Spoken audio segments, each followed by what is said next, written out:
Good evening and welcome to CanHammer, your stop for Age of Sigmar and 40k from the Great White North. Today's show is episode 108. It's going to be a 40k based show, and we're going to go off of our first impressions of 8th edition. So last show we went over like the rules, the basic rules, but now we've actually played some games and we're going to go over like what we're running and cool combos we found and any loopholes that we might want to remind people of and things like that. And we're also going to be answering your questions. So should be pretty good. We're not pimping any 8th edition lists as of now because it's just too new and we don't really know what we're talking about to pimp your list, to be quite honest. Yeah. I can't pimp a towel list. I have no idea what they do in this edition, and maybe I will in a few months. But so we're going to put that on hold for a little bit. For more information about CanHammer, our YouTube channel, our Patreon, you go to canhammer.ca. So as usual, I am your host, Chris, at CanHammer Chris on Twitter, and I'm joined by my co-host, Mr. Logan. That's CanHammer Logan on Twitter. And we are joined by Darren. That's CanHammer_YT on Instagram. Awesome. So we're going to start off with our first segment, shoutouts and patrons. So we're going to shout out Multizone for the CanHammer pre-order discount. It was mentioned earlier. Basically, Multizone, if you enter the code CanHammer online and you pre-order the starter set for 8th edition, you got a nice discount. I think it might not be too late to pre-order. Darren, can you take that away? I don't know, but all I know is that some other suppliers got emails that pre-orders after a certain date will be delayed because the demand has been so high. Yeah, so we don't know. So we'll have to get back to you guys on that one then. But we're still going to give him a shout-out because he offered that from the last show. So hopefully you guys took the other advantage of thing, so he is breaking boxes into thirds. So there may be, if you just want a specific part of the box and there's some left over, he might be able to sort you out for that. So that's really cool. We also have our new patrons, Logan. Yeah, Clayton, welcome aboard, man. We got a new patron at the Tactical Marine level, so that's pretty cool. We'll be shipping you some dice if you stick with us for a little bit. But actually, on that note, we got dice on order, and we're working on t-shirts. So everyone that is a patron, thank you for sticking with us. We will get stuff shipped out to you in hopefully the pretty near future. Awesome. And we also have a few giveaways on the go, so we'll take it away, Darren. We have one giveaway that was announced a while ago was how many wounds on the Mastodon. That is yet to be revealed. Will be revealed on Saturday, I guess, or whenever we get the books, because it has to come from England, I guess. So I don't know when, maybe next week. And I haven't decided the prize for that yet, but it should be something juicy. And then we have our big starter set giveaway, which started almost a couple of weeks ago, and that's still available. The deadline for taking part in that is 8 a.m. on the release day, so that's Saturday, June 17th. All you have to do is go to our Facebook or YouTube or Instagram, find the appropriate video or photo or post, which have all been pinned, and comment and like and follow us and tell us what you're looking forward to in 8th edition, and you'll be entered for the draw, which will be made on the podcast next week. And then the other thing to say is that if you're a patron, you're automatically been entered and you have 5 chances to win. Awesome. We also have, really good time.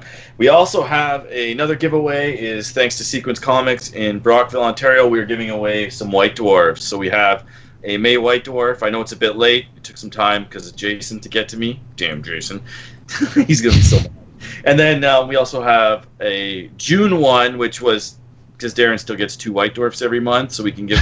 So we have 2 White Dwarfs to give away at the end of the show. So stay tuned and get your questions ready, and we'll be giving them away to people that have asked questions on this episode. And if you play Batman, there is a giveaway going on for Batman miniatures also over on our Facebook page, so go take a look for that. I think that's also up on YouTube and possibly Instagram as well. But again, it should be one of the pinned posts on there.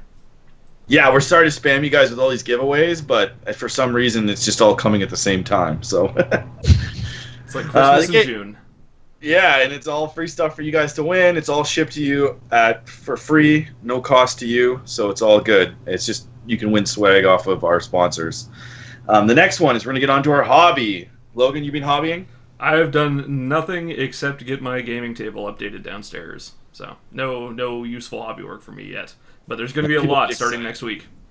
People should It be does excited look. about that It does because look you're good. field. I like the light that you put up because that makes it. I don't have to bring my lights over anymore. Yeah. So Set up some new lighting. Got some new terrain from Andrew, some hills and some forests, and just been working on updating a few of my other terrain pieces. So it's turned into a pretty good little studio down there now.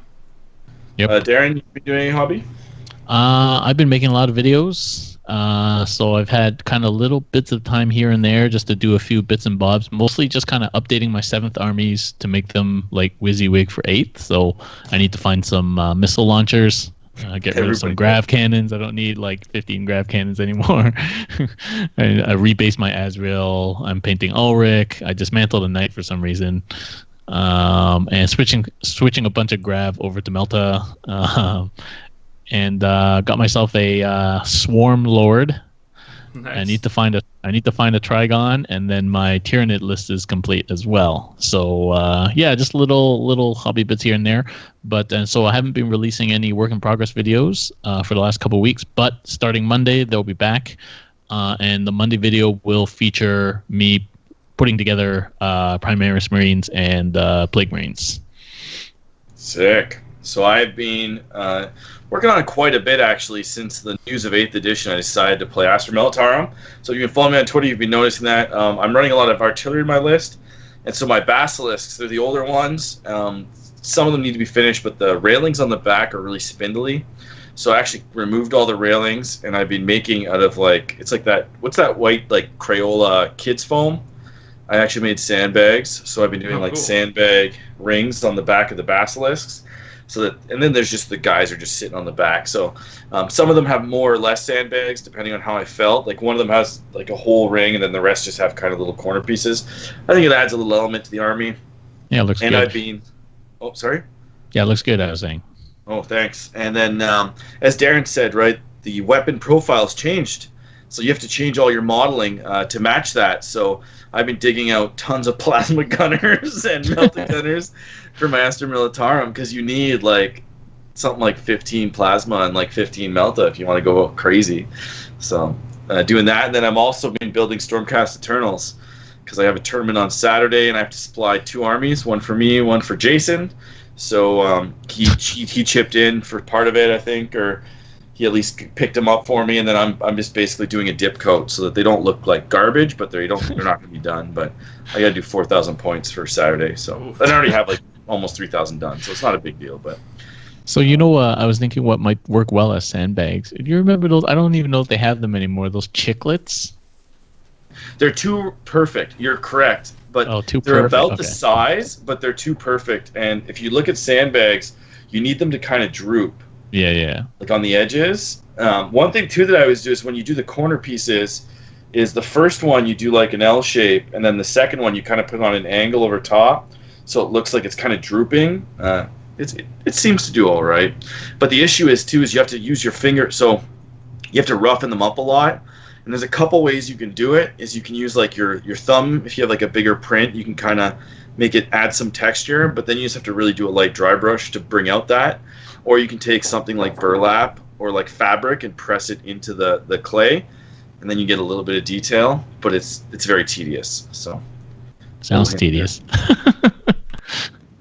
Okay, so next we're going to go on to new releases and news. So for Sigmar, not a lot. They're prepping up for 40K. Nothing major to report there. 40K, we announced a lot of what's in these boxes already, but all the stuff comes out this Saturday. So all the books and all the starter set come out this Saturday, which would be June 17th. And then Forge World did some leaks, so I'll let you guys take that away to talk about the current Forge World leak situation and their lack of quality control, did I say? So, Darren, have you looked at these? I did. I don't have them in front of me, but yeah, I obviously didn't scrutinize them as hardcore as you did, Logan. But yeah, like Logan gave me a synopsis. I went, yeah, something. I'm not going to read them. Let's just say the Forge World hasn't gotten any better at writing rules. Yeah, so they released the previews for the Tau Yavara, the Orc Mechadread, and the Tyranid Malanthrope. And all of them have like massive glaring issues in how the rules are written. Right now, the hot debate is around the Avara. which actually gives you an option with the Nova Charge that either will only take place in your opponent's movement phase or will never work. So that's a fun one. It also refers. What do you mean? What do you mean? All right. So the rule elaborate? is for the Nova Reactor now. You can use it in your movement phase. You can declare it if you choose to Nova Charge. You take a mortal wound. No save, so on and so forth.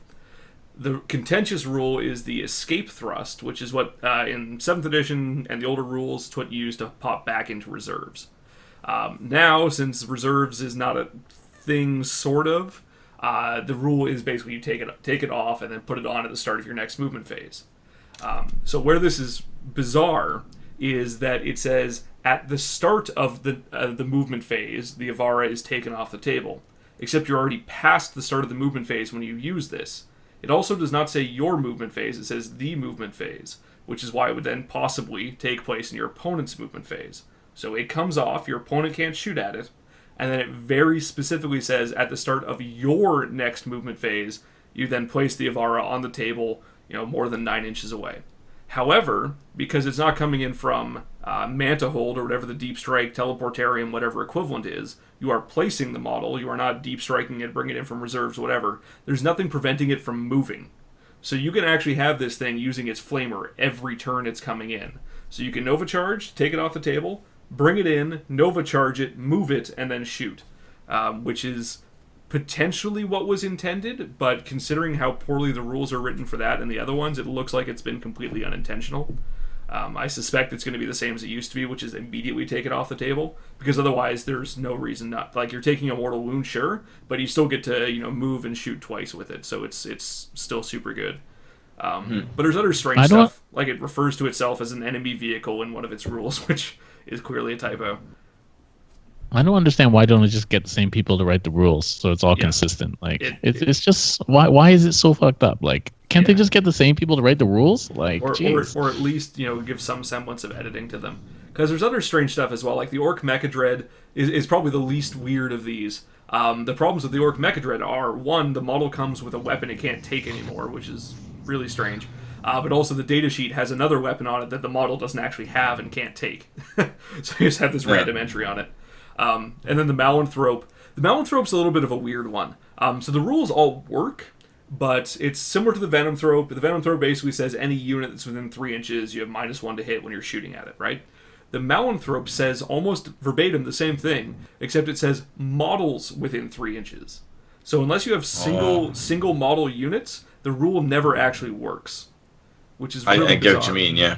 So that one needs some clarification. I can sort of see how that slipped through the cracks, but it makes it painfully obvious that whoever's writing the Forge World rules never even spoke to the people writing the rules for GW. Well, that does happen in 40k. So Azrael's invuln aura says models, and the to hit aura is obviously units. There's an important difference in that, though, right? For the invulnerable save, you choose which models are rolling the saves, right? Because you're choosing where to apply the wounds.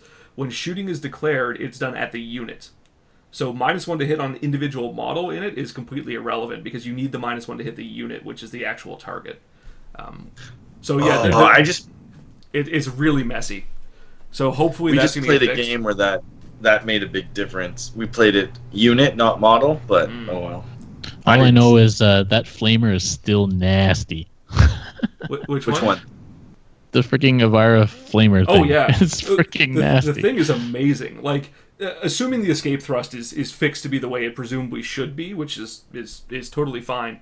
The model is crazy good. Like, you're going to see this thing on the table. That said, it's looking like it's going to be about 400 points, which is a little steep as well. Too cheap. But given how expensive Riptides are now, it's probably about right. But Riptides also aren't very good anymore, so we'll see. The fact it's got a massively damaging auto-hitting flamer is pretty good, though. It's, 3d3, strength 8, AP -3, D3, and for every wound it does another D3 mortal wounds. Like, this thing can drop super heavies in the turn. It's really good. I hope somebody who was writing most of the point values for the rest of 40k at least got a pass over the Forge World books, because you can just see that it's going to be typical kind of Forge World, pretty powerful stuff, and like it's going to come out and all the points are ridiculously low. Like, I could just see that or happening. high. You know? Yeah, or ridiculously Or high. high, but I think it's probably the other way. I think it's more likely to be high. Historically, Forge World stuff is generally pointed to a point where it's you take it for fun. You take it for a specific ability. Like, Renegades like we used to being the complain a lot glaring about exception, that. though. Yeah, Renegades were like the one exception to it, and that's why they were so amazing. And some of the Eldar stuff. Some of the Eldar stuff. Yeah, like the not the links, the you know the one I'm talking about. The War Punters. War Punters. Yeah. So yeah, but if you look historically at Forge World, generally it should mostly be suboptimal. Yeah. So we'll see what happens with that. Given that those rules problems seem to mostly be on the Forge World side of the fence right now, maybe we'll just go back to not allowing Forge World again, which would be unfortunate, but it's entirely possible. I think Mastodon. Given what we've seen so far, it would not surprise me if ETC goes that way. But well, ETC's know more on default Saturday. is no Forge World. Yeah, so. But I mean, this isn't going to help them changing that. Is my point. Yeah, well, I'm okay with no Forge World just because, like, if you really think about it, they released all of the units, and I know some of them have errors, but vast majority of the units in the 8th Ed launch are pretty clear how they work with no real problems. Yeah, no, most of them are really good. So I'm really hoping this is like they put up an early version of these rules, which would also be terrifying that they're still working on these 3 days before release. But like they put up maybe the wrong version of the rule or something for this preview, and it's all been edited for what's coming out Saturday. And you don't know, like some. I can't see that being the case though. They fucked up the Forge World points in AOS, right? Yep, that's true. The Morgul they released was, point 120 values, points less. 280 points for Morgul. I'm like, I'm thinking 6. Yeah. Yeah, so they I fucked that up. almost So had an aneurysm when that came out. So for people that didn't know, they released updated points values for all the new Forge World AOS units that maybe didn't have points, but for some reason a couple of the old units they made typos according to the blog. Maybe they legitimately lowered those points, and then because of the internet rage, they said it was a typo. I don't actually know, but it was like Morgul dropped in points to a point where it went down by 30%. Like 280. What the hell were they thinking? And this is a unit that every death player takes. Like, Logan, I can't sell you my third Morgul anymore. Seriously. It's ridiculous. I really don't understand what the hell's going on at that company, but they make cool models, I'll give them that. But the fact that GW even has any sort of vested interest in matched play, they need to nip this in the bud, because this shit cannot go on if they want this game to be taken seriously at all. Well, I kind of thought about those mistakes, just like you're in a corporate environment, and let's say you're at like a meeting with your manager, and you're like, these are the rules and the draft points we're working on. You give it to him, and then next thing you know, he's giving it to the the IT team to put up on the website, and you're like, whoa, those were drafts. We still had like part of that to finish. Like that could have happened as well. I'm going to give them benefit of the doubt. That happens all the time. We're going to find out Saturday, though. The one thing I will give them a good credit for is that the digital versions of the rules, both from GW and Forge World, are very well priced. The indexes, I think, are like $15 digital. They're $20 for the Forge World ones.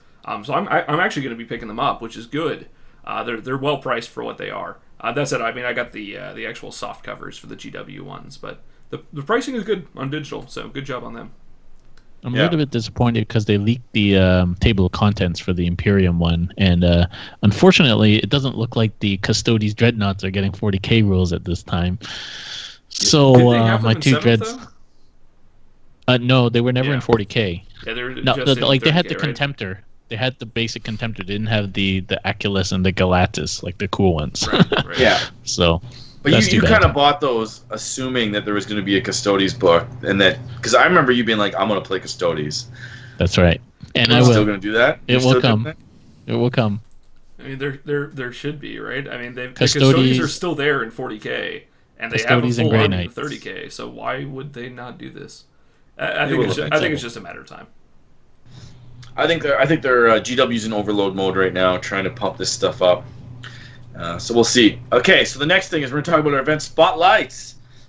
Hand over to Logan for PNP8 news. All right, PNP8 is completely sold out. That said, we do have a waiting list going.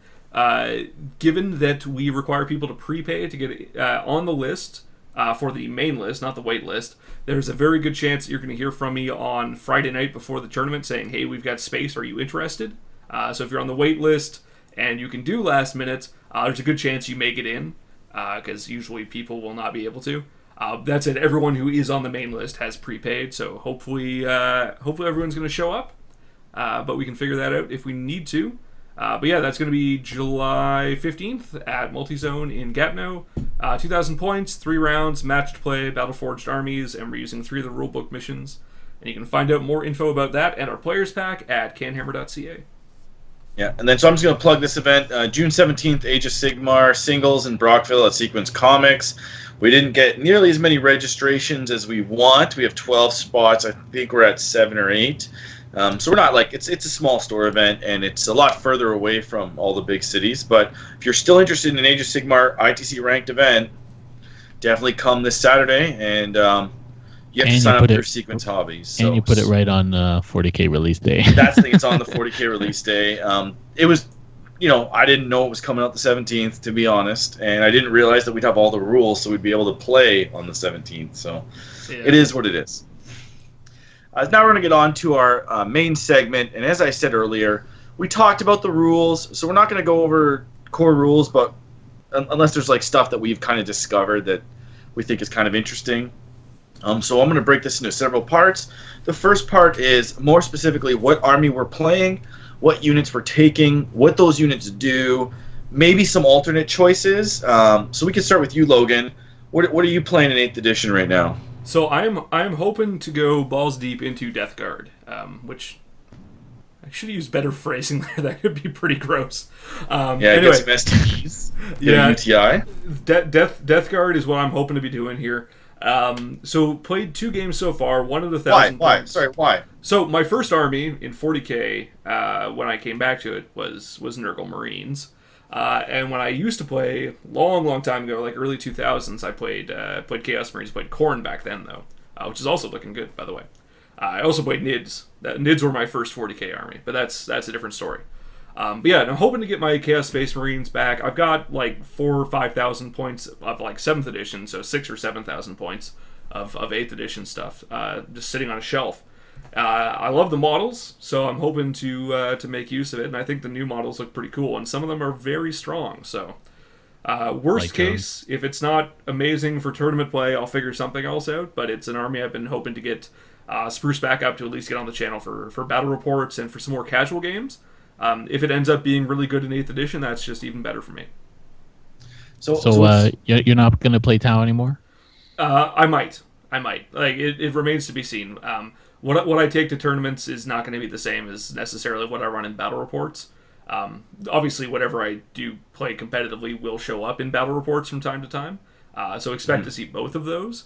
But yeah, I think after LVO, I got turned off of Tau a little bit. And honestly, I'm not in love with the rules that have come out for them in 8th so far. So Death Guard is what I'm hoping to make a comeback with, but we'll see. So what's your current list then? Because you've played a bunch of games, which we'll get into in a bit. What's your list? Let's spoil it. So the current list I'm running is actually sort of debatable because of some things that are not like totally crystal clear in the list building stuff, which is we'll talk about later. But effectively, the breakdown, regardless of structure, is it's somewhere around 6 command points. We've got a Demon Prince with wings and an axe. Just a Nurgle Chaos Space Marines Demon Prince. So what does he do? We'll actually go through like approximately. So Demon Prince with wings, 12-inch move, close combat, weapon skill and ballistic skill 2+, strength 7, toughness 6, 8 wounds, 3+ save, 5+ invul.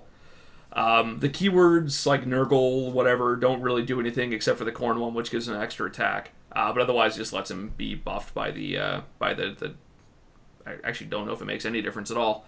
At least for the Chaos Space Marines one. So he's basically my beat stick. He's also level 2 Psyker. So he's running up the field. He's smiting stuff. He's got warp time if he needs to be buffing something nearby, or prescience if he wants to buff himself to get back to that 2+ to hit. Because the axe is pretty brutal. So he's got 4 basic attacks, +1 for his claws. So the axe is strength plus 1, I think. It's either strength 7 or strength 8. Around there, yeah. It's minus 3 AP, which is really good, and 3 damage per swing, but he takes minus 1 to hit. But the Demon Prince also gives you a 6-inch bubble of reroll 1s to hit, which of course affects him as well, which is great. So he's running up, he's hitting really, really reliably, except in my game against Aaron, and just laying waste to whatever he touches. He's very good against vehicles. Then he's got a 5th attack that comes from his claws, which is, I think, strength user minus 2 damage. So he can lay down some serious hurt, especially combined with smite. Going on from there, we've got a Malignant Plague Caster, who is there to... basically, he's a sort of beat stick Nurgle sorcerer. He's got a staff, it's plus 2 strength, so I think it puts him at like strength 7, which is pretty good. I think it's minus 1 AP, 2 damage or something. I can't remember off the top of my head. But he's there to be a sorcerer to get the Death Guard spells. So he's running around, again, with Smite, which is great. Spell for a minus 1 to hit against a target unit, which is really good, especially at the Demon Prince, if I need to slingshot him out in front of the army or buff some of the other stuff. And then the other Nurgle spells are sort of lackluster, so I've usually been giving him the one that's just handing out mortal wounds to something, because the other one's completely random, whether it's strength, toughness attacks. So I actually haven't even used that one at all yet. So usually it's Smite plus the minus 1 to hit, because he can only cast 2 spells. Then we've got a normal Nurgle Sorcerer on foot outside of Death Guard, so he doesn't have to take the that one. He's taking the Dark Hereticus Astartes Psychic Powers for Warp Time and Prescience, which are both super, super good. And again, one more Smite Battery. He's got a Force Staff. So far, just to get the higher strength, I may switch that over to an Axe, but that's what I've got modeled right now, so that's there.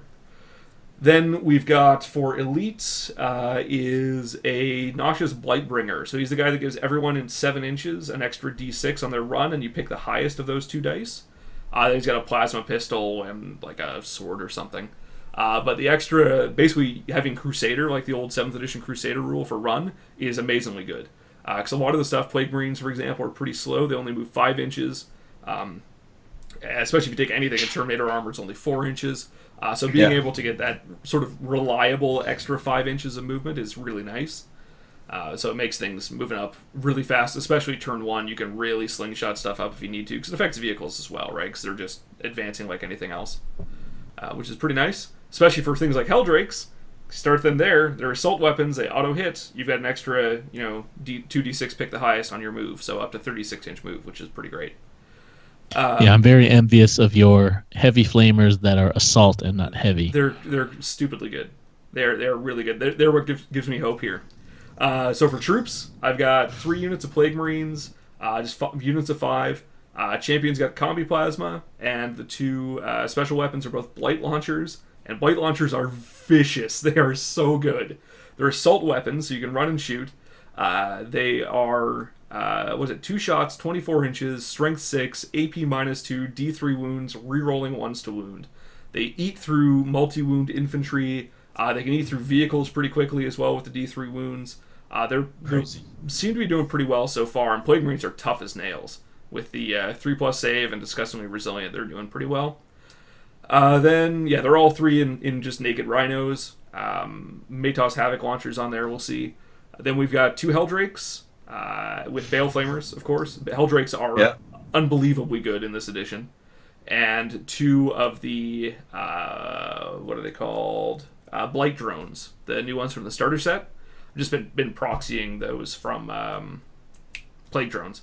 But they are stupid good. The 2d6, strength 6, it's only AP minus 1 hit, but the fact it auto hits, which is really good. But the model is incredibly durable. It's 10 wounds, toughness 7, 3+ save, 5+ invulnerable, and disgustingly resilient. The gun rerolls 1s to wound at strength 6, which is great. In close combat, where it does, I think, D3 wounds per hit, it's also reroll 1s to hit. It's not super mobile. It's only a 9-inch move with 9-inch range on the guns. But it's still not terrible. It's not terrible, and that's where the Noxious Blightbringer makes it really good, again, because it's also assault weapons that automatically hit. So realistically, this army's pumping out of stuff that's pretty fast moving, 6d6 wounds that are 66 hits that are all doing at least 1 wound. And then you've got the key is that they all fly. They So all you can fly. retreat and flame again. Exactly. So that's something we found out in our recent game. Is since all these things have the fly rule along with the assault weapons, they'll just jump out of combat and flame stuff. And I can even keep something locked in by having multiple units, like we did with Azrael in that game. Helldrake charges in, other Helldrake, then it retreats the next turn, shoots, other Helldrake shoots and charges in. And you can just lock something down, swap wounds around. It's an incredibly strong mechanic. And it's just brutal against flyers too. So it seems promising. But they're not -1 to hit flyers, right? Those ones, they're hit normally. Everybody is -1 to hit. Yeah, you're flyers. always -1 to hit flyers. So the they're supersonic ones. But since they auto hit, it doesn't matter. Yeah. Since they're auto hit, it doesn't matter. And since they have fly, they can actually charge flyers, which is the big thing. So overall, it seems promising. The big problem I've noticed with this, and I'm hoping Forge World helps deal with this, is the army is extremely vulnerable to things like Astra Militarum. Anything that has a lot of las cannons, melta-guns, will just eat through this. Because it is a relatively low model count. Oh, sorry, I have Poxwalkers in there as well. But anyway, the army's relatively low model count. It's sort of elite, but 2 las cannons can cripple a Helldrake, right? So closer to like 4 or 5 shots realistically, but the possibility is there. And with the range and everything that comes with that, it can be pretty tough to deal with. So I'm hoping that some of the Renegade stuff can help plug that hole, give me some artillery that can sit backfield and deal with the range game.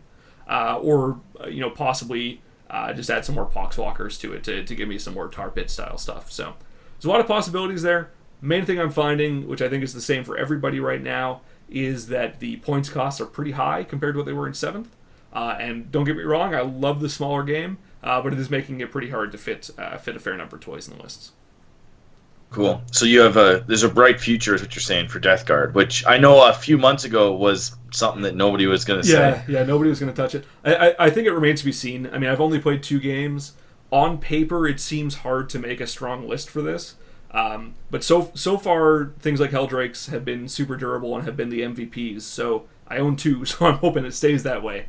And Mortarian's coming. And Mortarian's coming. So I think when Death Guard gets a full codex, we'll see it get a little bit of a boost.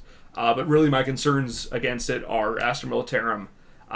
Tau will actually give it a pretty hard time too right now, and basically any super shooty armies. Space Marines have the tools, but I can do the damage output against them as well. Yeah, we're gonna have to talk about some of these Space Marine lists that I got. So we'll get to that later. Darren, what are you running right now?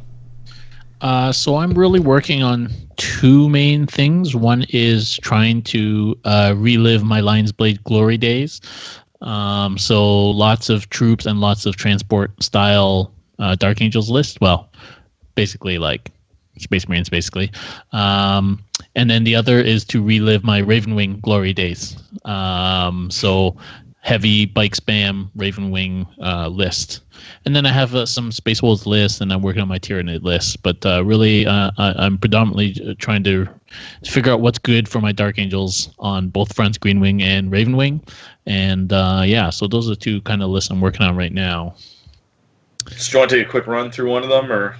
Yeah. Which one that maybe you think is the better one, or your more favorite one? Yeah, I think Ravenwing doesn't work in isolation, not in the way that I used to do it in terms of Black Knight spam. Black Knights are still good, but they're not good enough to spam. They're expensive, man. That's the other issue. $50 each now, yeah. 50 points, yeah. They're not worth 50 in a spam way. So I tried against Logan, 15 Black Knights, and a bunch of other stuff, and because of the points, it just doesn't work anymore. So actually, I revised the list since last night, and the list is trying to be a bit more rounded now with speeders and more bodies, more normal bikes, stuff like that. So the Ravenwing list certainly has gone from 15 Black Knights down to 5 Black Knights. So I think they're more of a surgical strike unit now, where you can lay 10 plasma shots on somebody strategically. They're good suicide squad too, right? With the overcharge, they can be a pretty good suicide squad. Yeah, like I shot 15 Black Knights into your Rhino and didn't even kill it. Yeah, that was really surprising. Unexpected. Is that a fluke though? That's a fluke, That's a right? fluke. That was a fluke. Yeah. So, yeah. And then they just die like Marines, right? They have 2 wounds, yes, but they die like Marines. So they're not worth the 50 points. They're still good, but they're not a spammable element anymore. Yeah, you need to buff them. Like there's not as many buffs as there was, and I think the buffs in this edition seem smaller range. And so like 15 Black Knights is great, but they also need Azrael nearby, so they reroll a hit. And then they need a Dark Shroud, so they're -1 to hit. Maybe even 2 Dark Shrouds, so that when the first one blows up, they're still -1 to hit. And then you're having this clump of bikes, and I think there's other units that are cheaper that do that whole clump tactic better, right? Yeah, so Samael is definitely better than he was. He's cheaper and he's better. He hits a lot harder, and the plasma cannon is better than it was. Samuel's a beast now. Yeah, he's pretty beastly. He can take the hits and he can kill stuff now. But and then Interrogator is equally good with the aura buffs that he gives, and now he's a lot harder to kill as well. And the Dark Shroud is the Dark Shroud, and now your Apothecary and your banners are split out, so you can choose one or the other without necessarily committing to a whole command squad. Ravenwing Bikers got better because now you can shoot your Twin Link Bolter and your special weapon, and they got 2 wounds now. And just to mention, in case people didn't know, Ravenwing are the only people with Jink now. Yeah. But Jink has changed. It's not as good as it was. It gives you a 5+ invuln if you advance. Which is a good thing, because nobody liked a 3+ or 2+ rerollable save. That's just crazy. But I just feel it's a little bit weak at 5+, because the most things is they're hitting you -1, -2 rend, or you got a 5+ anyway. So kind of doesn't really make it. It doesn't make it worth advancing and losing a -1 on your assault weapons or whatever. So you're -1 to hit. Nobody's hitting you anyway, right? Yeah, we'll see how that goes. But Melta bikes, stuff like that, and then speeders. So Ravenwing speeders are 5 points more than Space Marine speeders, mostly because of the Jink rule, I presume. But they've gotten expensive. It's 85 for a speeder, and then weapons on top of that, and like a Typhoon missile launcher is 50 points. And they have another weapon, so you have to buy 2 weapons for them because you can't choose not to equip them. So you're looking at a heavy bolter at the minimum with a Typhoon missile launcher at 60 points. It's 145 points for a speeder, which is a lot because it's not that hard to kill. It's not like a Rhino. Speeders are always weaker than the other vehicles. Can you do a Samael on a speeder anymore, or is that gone? So you can still do a Sammy on what's the name of this crazy speeder? Sableclaw, yeah. That's it, so he's a little bit harder to kill, and he has a twin assault cannon, which is pretty good, heavy 12. But he's over 200 points now, 212 or something. So I don't think it's worth it. Oh, you take 2 Razorbacks instead, right? And then Azrael. So I'm trying to make pure Ravenwing work. I suspect it will work better with some Deathwing. To have a mobile element and then have a hard-hitting Terminator element that just drops down. Do they synergize anymore? Is there any teleport homer bonus or nothing? No synergy or? Well, you don't need that, right? Because they just deep strike whenever you want, wherever you want now. I know that, but it'd be needed. There's no special rules that overlap the two. I haven't read it personally. No, there aren't. The 3 wings are pretty. They're pretty separate because the company master for each wing buffs only their wing. So Samael only buffs Ravenwing, Belial only buffs Deathwing. The only difference is that Azrael buffs all Dark Angels. So he's kind of the linchpin. But they're pretty separate, but it's just that each wing gives you different things. Right? So Ravenwing you get the bikes, and Deathwing you get the Terminators, and in Greenwing you get all the other Marine shit. So I think it's going to work best with at least 2 of those wings together. Stupid question, but it comes up a lot. Ultramarines versus Dark Angels. There is a difference because Gulamon, it basically does what Azrael does, but better, but he's more points. Do you guys have an opinion on that? Yeah, so the only difference, there's a few differences between Dark Angels and Ultramarines. Number 1, Guilliman. Guilliman is better than Azrael, but he's twice the points. But I've been trying to work on a way of bringing Guilliman in my Dark Angels list because you can now. But I lose that crazy to hit and to wound buff because that's only for Ultramarines. So is he still worth 320? I don't know. He's really hard to kill, and he hits freaking hard. But from what I've seen of Ultramarine lists so far, they just have him standing at the back buffing a gun line, basically. So, But that's why I'm wondering. Azrael's cheaper. He does the same gun line buff, not quite, but close. Like rerolling to hit's good enough. Yeah. So if you take like 6 Devastator squads, which is what Jason did against me, you put Azrael there. They're all rerolling to hit. They're all getting a 4+ invul.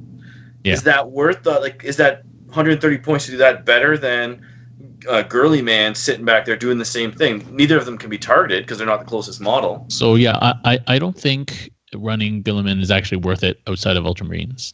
Well, even then, like, would you pretend that your Dark Angels are Ultramarines and take him over Azrael? Like, that's what I'm kind of getting at. I like Azrael. He's been buffed. His sword is hardcore. He has his plasma combi special gun thing is much better. He's harder to kill. 2+ with a 4+ invuln. He gives 4+ invuln to everybody around him, which is crazy. Like I've got 7 rhinos in a circle around him. They all get 4+ invulns. That makes rhinos really hard to kill. And then he gives people the reroll hits, obviously, and yeah. So he's definitely a lot better. And at 180, he's actually one of the cheaper HQs for Dark Angels. So I think he's worth taking. I guess we'll see. And I think he works better not as a static HQ buffing, but moving up with your stuff. So, and if you really need to, you can pop him into your Rhino, right? So he's infantry. So, so like my current line, the other difference between the two, obviously, Dark Angels have their own psychic powers, which are good and bad compared to Space Marine ones. And you can get Dark Angels flavors and still take all the Space Marine shit. Yeah, if you want to, yeah. You do sacrifice some of the buffs, right? But yeah, so like my current Lines Blade, which has gone through about 35 iterations, and I haven't even played it yet, so I managed to squeeze out 2 battalions, which gives me 10 command points. So 3 for Battle Forge, 3 for battalion, 3 per battalion, and Azrael gives you an extra 1 bonus. Oh, so you've only been playing your Ravenwing, right? I've played 1,000 points Lions Blade. I haven't played 2,000 points though. Oh, okay. And then this has gone through iterations from tank spam to all-rounder to Dark Shroud to Dark Talent. It's gone through so many different iterations, and I'm settling on this one. It's gone through Melta spam to Grab spam to Las Cannon spam to like you just don't know what's good right now, right? Yeah. So I've settled on this list. I've got 4 HQs, so split 2 battalions. Azrael, 2 base level captains, just for hit roll buffing, and they're so cheap. It's like 70 points for a captain. And then a librarian. I think every list should have a psyker for denying, if nothing else, but to shoot out smite. Even if you don't use your own discipline, like at least to have something that can smite. I think every list needs to spam like 1 cheap psyker at least. So I just got a librarian, and then I have 1, 2, 3, 4, 5, 6 tactical squads, 5 tactical squads with 5 grav cannons. Grav is still good. Yeah. It's priced fairly now. It's an anti-tank weapon now, like because tanks always have a better armor save, right? Yeah, so it's kind of both, right? So it's heavy 4. It's -3 rend, and it does 1 damage if you're weak armor, which is good because those are the horde that you're shooting, so you're still shooting heavy 4 against horde. But then it does D3 to heavier armor, so it's still good, I think. So I've got 5 grav cannons, and plus I have those models. I've been trying to make a list where I don't have to change a lot of models.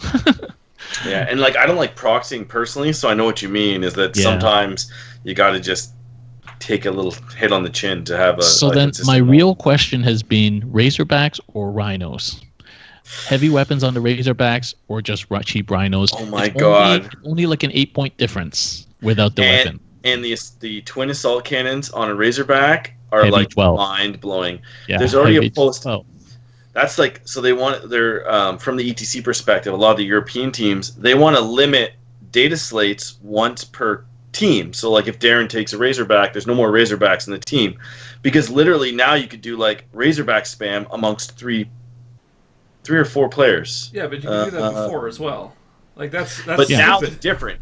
But now a double assault cannon Razorback list, so 6 of those guys with 2 assault cannons and some kind of character that lets them reroll the hit will literally tear apart armies. Yeah. So, a Razorback with twin assault cannon is only 100 points. whereas a Rhino with a Stormbolter is 72. So it's still a decent point investment, but it's pretty cheap, 100 points. 10 of them are, what, is that 120 shots that are Rend 1, Strength 6. And if you put Azrael behind them, they're twin-linked. Yep. Sorry, Yeah. Rerolling to hit.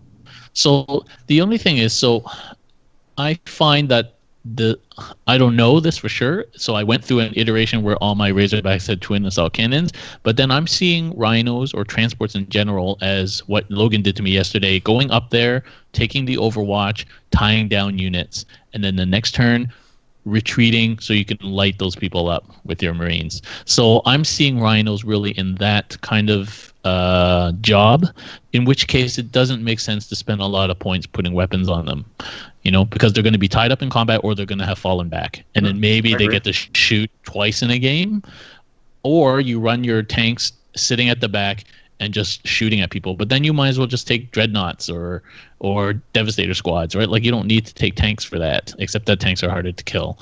So I don't know which is better, but right now I have them as 2 Razorbacks with twin assault cannons and then the rest rhinos. And then I've got you can't go wrong with the mix, right? That's all I'm saying. I'm just saying, there's a worry about Razorback spam at the moment. I don't know if it's true or not. I'm just telling you what I heard. I could see it being a thing for sure. Absolutely. And that's already five hard to kill vehicles. I mean, as you know, it took forever to kill that freaking one rhino. It took my whole army to kill one rhino last night. So I think five vehicles will be hard to deal with. Then I've got scouts, just 1 base scouts, because I don't think sniper rifles are any good. If you're going to try and snipe characters, run a Vindicare, I think is the best that the Imperium can do. So I'm running scouts just super cheap to use them as area denial or cheap bubble wrap. Mm-hmm. And then I've got 2 Devastator squads, one with 4 las cannons, one with 4 missile launchers, sitting at the back with one of my captains, just throwing out heat. And the missile launchers can also do chaff, D6, lower strength. But yeah, so the missile launchers are great, and las cannons are obviously useful for punching things. And then I have 3 more vehicles. My unit of 3 land speeders with 2 heavy flamers each. So good. So they move up 20 because they they get the rule where if there's three of them, they move 20, and then 66 auto hit heavy flamers, and then they could even pop in there and charge, keep people tied up so they don't get shot at, and then pop out, and then 66 flamers again. So that's kind of my chaff killing unit, as if all my bolters don't kill chaff. But anyway. Yeah. And then the only other thing I have was that's it basically. That's my whole list. Are your Devastators 10 Marine or 5? So I want 10 or at least 8 so that I have a Blade of Wounds. Because if I just have 5, I'm already going into my weapons if people hit me. But I just can't get the points. I could if I give up my assault cannons, which I might do. Because what I use my assault cannons for is chaff, and I've got this speeder squad, and yeah, but no, I want some Blade of Wounds on my Devastators. Because when I played against Phil, 1 exocrine round of shooting took out all my las cannons, but it wouldn't have if I had some ablative wounds, right? Yeah, of course. Being able to deal with that chaff is important, though. I think if anything, you could look into dropping a couple of the rhinos, right? It's because your guys that are moving up with bolters, it's not like it used to be where objective secured is going to save the day with 1 guy, right? I think it may be worth investing in the stuff that's going to clear out chaff, because honestly I think that horde armies are going to be a thing this time around. Yeah, I know it's one huge problem for my list is I do not have enough firepower to deal with hordes, and I cannot, this is the big thing, there's, as far as I can tell, there's no way to get enough firepower to deal with hordes in a chaos space ring list yet. If you don't count my 2 twin assault cannons, I have a huge number of bolters. I have 5 grav cannons. I have 4 missile launchers, my 66 flamers on speeders, and a bunch of storm bolters. All can deal with chaff. So it seems like I got that pretty covered. And if I face a chaff army, I don't even have to move. I just stand at the back and wait for them, right? So I have some flexibility there. So I could drop a rhino, but then I have a attack squad that's kind of not doing anything. So I don't know. I think, though, before I end up playing this, I will have to try and get those ablative wounds up on the Devastators, because they're too important. I agree. Yeah. Cool. So I guess that goes on to what I've been doing for list-wise. We play a lot of Astra Militarum. I think they're a mixed perception of how powerful they are. Some people seem to think they're extremely powerful. Some people seem to think they're less so. So the jury's out in my opinion. I don't even know yet how powerful they are. I'm a big mechanized infantry fan. I like lots of chimeras. So that's where I started with the list. Now the big debate that I had was veterans or command squads. And so maybe you guys can chime in which one you like better. So a veteran unit, they're both the same. They cost the same per model, 6 points per guy. Veteran unit is 10 guys. They can take a heavy weapon or 3 assault weapons. Where a command squad is 4 guys, and they can take 4 assault weapons. So I can take 4 plasma guns on a command squad for 52 points. Or I could take 3 plasma guns in a 10-man veteran unit for like almost double that, but not quite. What is that, 60... 70, yeah, so like 80 points. So not quite double. What do you think? I think the bodies are worthwhile. The reason okay. So the qualifier for this is I think it depends on the mission. So if you're playing the rulebook missions, I think the 10 guys is the way to go because almost all of the objective stuff is pure, except for the relic, is purely based on who has the most models within 3 inches. So even if you got a bunch of weak stuff, warm bodies are very much a thing, which is one of the reasons I think hordes are going to be so good. But I think that if you're dropping 1 weapon, the bodies are probably worthwhile.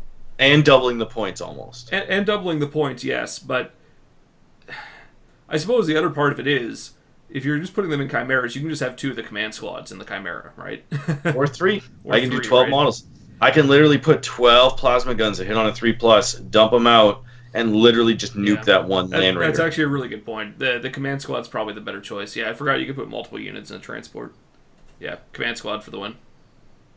Yeah, so I tried it off doing 1 command squad per chimera, and I found that I was spending way too many points on chimeras, which are good, but they're also not so good, right? Like when for 91 points, you can get a lot of more variety. And mine are 91 points because I put 2 heavy bolters on instead of the multi-laser because strength 6 no rend or no AP is not as good as strength 5 -1 because like most things you have to double to actually hit on wound on 6s. So strength 6 to 5 means like nothing in this edition, and the -1 to your save is a big deal. So I went all heavy bolters until.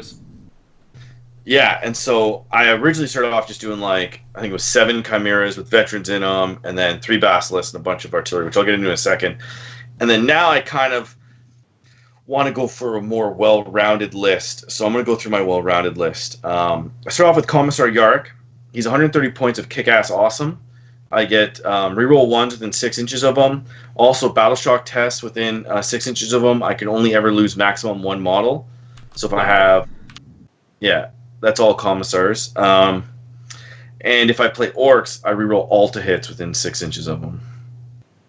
So that's pretty nasty, right? Like, because you're like, oh, as long as hordes are a problem, well, all my tanks are rerolling to hit against your whole army. Like, I think it's pretty good. Then I have a Primaris Psyker. I take him for the save. It's like he's got a power that's like Psychic Barrier. It's +1 save. So it also modifies your invulnerable and your regular save because it modifies all your saving throws. So he's pretty decent, and I'll tell you why in a minute. And then I took 2 units of Melta command squads with 4 Meltas each. And then I took 2 of Plasma guys with 4 Plasma each, and 3 Chimeras. So as we were just talking about, I can kind of pick and choose. So I have 4 units and 3 Chimeras. So I can put basically whatever I want. I could do 2 and 1, or 2 and 2 and leave a Chimera back, or run it up a flank. Or I can kind of do 3 separate command units and then 1 double up. So it kind of gives me a little bit of options there. I also have 9 Bull Ogrins at 42 points a guy. These guys are fantastic. I went with the Brute Shields. So they have 2 options. They have a shield that gives them a 2+ armor save, or a shield that gives them a 4+ invulnerable save. And they have 3 wounds each. They're toughness 5. They're maul. They're strength 6 or 7 with -1 rend, 2 damage. So they do a ton of attacks in combat. Yep. They got 3 attacks per guy, 4 on the charge. They get an extra attack on the charge. So they're nasty. They move pretty quickly. And with the Primaris Psyker, I buffed them. I gave them the one that's basically a 4+ invulnerable save. So now I have a 3+ invulnerable save. So I think, a lot of people are saying do the 2+, then you go to a 1+, but then when a las cannon hits you, it's a 4-up instead of a 3-up. So you got to kind of, Yeah. It's actually a really tough call because, are you scared of bolters or are you not? So I'm still kind of. What do you guys think on that? Would you rather go 3-up invul or 2-up or 1-up save? So it's either a 4-up invul or a 2+ save with the potential to buff it by 1. 3-up invul. They're T5. T5. Yeah, go for the invul. I think so as well. Yeah, because bolters will wound on a 5. Exactly. Which is a good thing. And then I'm getting a 3-up all the time generally. Now it does hurt me if I don't get the spell off. It might be worse in some scenarios with the 4-up invul, but I think I'm going 4-up invul, and I'm definitely going the mauls because once they hit you, they're going to nuke your unit. Well, it keeps your backline. Excuse me. Keeps your backline a little safer, right? If you've got a beat stick back there to stop whatever's coming at you. Actually, I'm thinking about using them. So what I ran into the problem when I was playing is I'd be sitting back and shooting, and I had nothing to tie down the other guy's gun hill. Okay. So if I have these Ogrins running at you, what it does is it stops all teleporting units between my artillery and the Ogrins. Because it's going to take me them like 3 turns to get far enough ahead that you can actually teleport behind them. Mm-hmm. And if they're going after your like Devastators or your gun line, what's your gun line going to do, right? Like, it either shoots the Ogrins, in which case my artillery is unmolested for 4 turns, or you let the Ogrins hit you, and then my artillery is unmolested once they get there, right? And I think it's about 3 turns. A smart player will take me 3 turns to get to your backfield, approximately, with runs. And because you can reroll if you roll a bad run roll with your command ability. So I think they're pretty good. They're a new addition to my list. I do have a unit of 6, and I just ordered a unit of 9 because I actually love Ogrins. I used them in, I don't know if everybody listened to our StarryCast. Yeah, you I actually used them a lot, didn't you? All the time, and it was like a weird thing that I did. So cool. And then I have another detachment where I took Creed. He's a little bit iffy. He gives me 2 free command points for 70 points, 2 command points, which I think is great.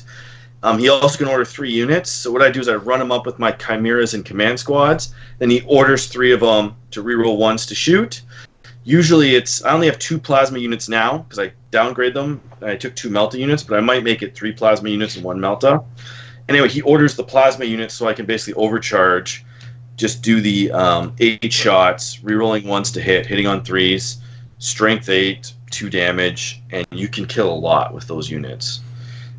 So he's pretty decent. Even if he doesn't get to use his orders, 2 command points for 70 points is kind of not so bad. Then I have a Commissar, 30 conscripts.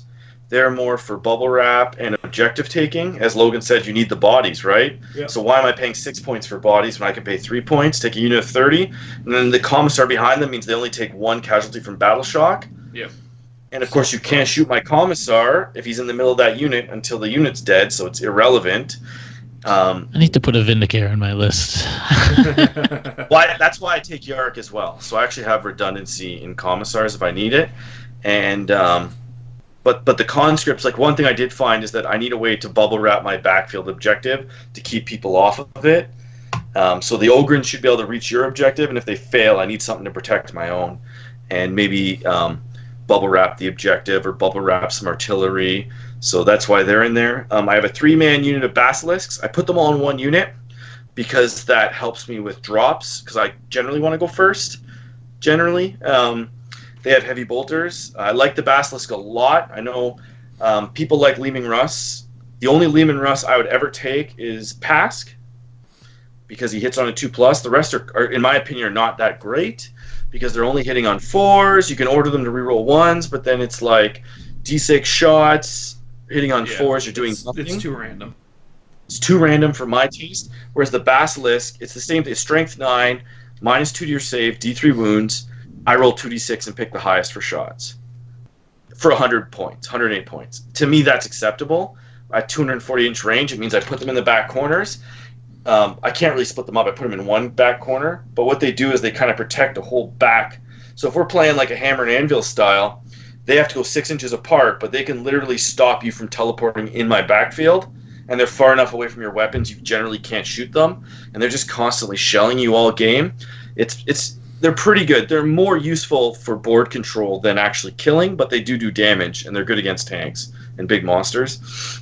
I then have 3 wyverns, which a lot of people are cold on because they're only strength 4, and they have no rend. But the reason I like them is that they reroll to wound, and they're 4d6 shots. Yeah. So 3 of them is 12d6 shots, and if I'm shooting something that's like a lower armor save but high toughness, rerolling to wound huge, because unless you're toughness 8, I'm wounding you on 5s with a reroll. Yeah, that's so it's kind of it'll eat through large units. Exactly, and also orcs. And if you think about it, orcs are a big problem for people. 4 units and 30 boys. Yeah. With my wyverns and Commissar Yark, they're rerolling to hit orcs. That's literally like, I think it's like 40 boys dead with those 3 wyverns. Yeah. It's pretty good. So it's pretty solid. So they're there more for that. And then I have a mana core, which is 2d6, strength 10, minus 2 rend, d3 damage, but you only shoot it 4 times. So it's pretty good. Yeah. And I save my command reroll for that tank. So I roll 2d6 to shoot it, and I reroll a 1 or a 2 if I have one. Yeah. So I went with a lot of artillery. That's my list. Sit back. I got the Bull Ogrins during new edition just to go get your objective, conscripts to hold my own, and I have a few plasma melta squads to kind of, put some salt and pepper in the mix there. But it seems like a pretty solid list. So we'll see. I'm going to be testing this weekend, provided my Ogrins come in.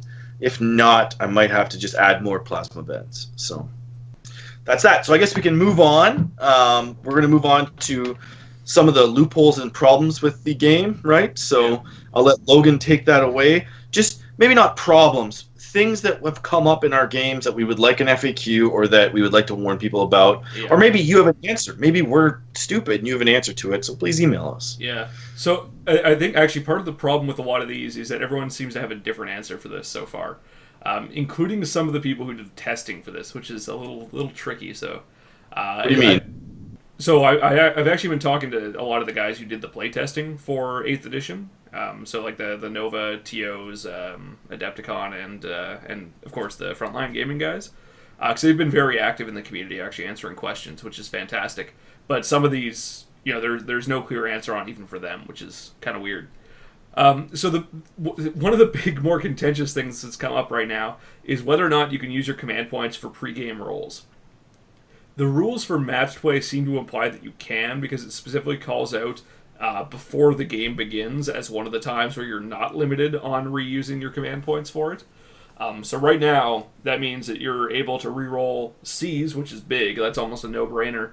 You're able to reroll, first drop, table sides, all that kind of stuff, which is really big, especially for armies like Chris, where you've got like 13, 14 command points, right?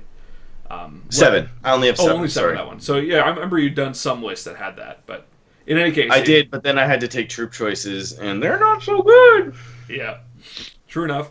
And then the command point rerolls are another thing as well, because it just says, and this is pretty beardy, I'll admit, but this was exactly the same scenario that came up in 7th edition and got FAQ'd. I'll note, not by Games Workshop, but by every tournament.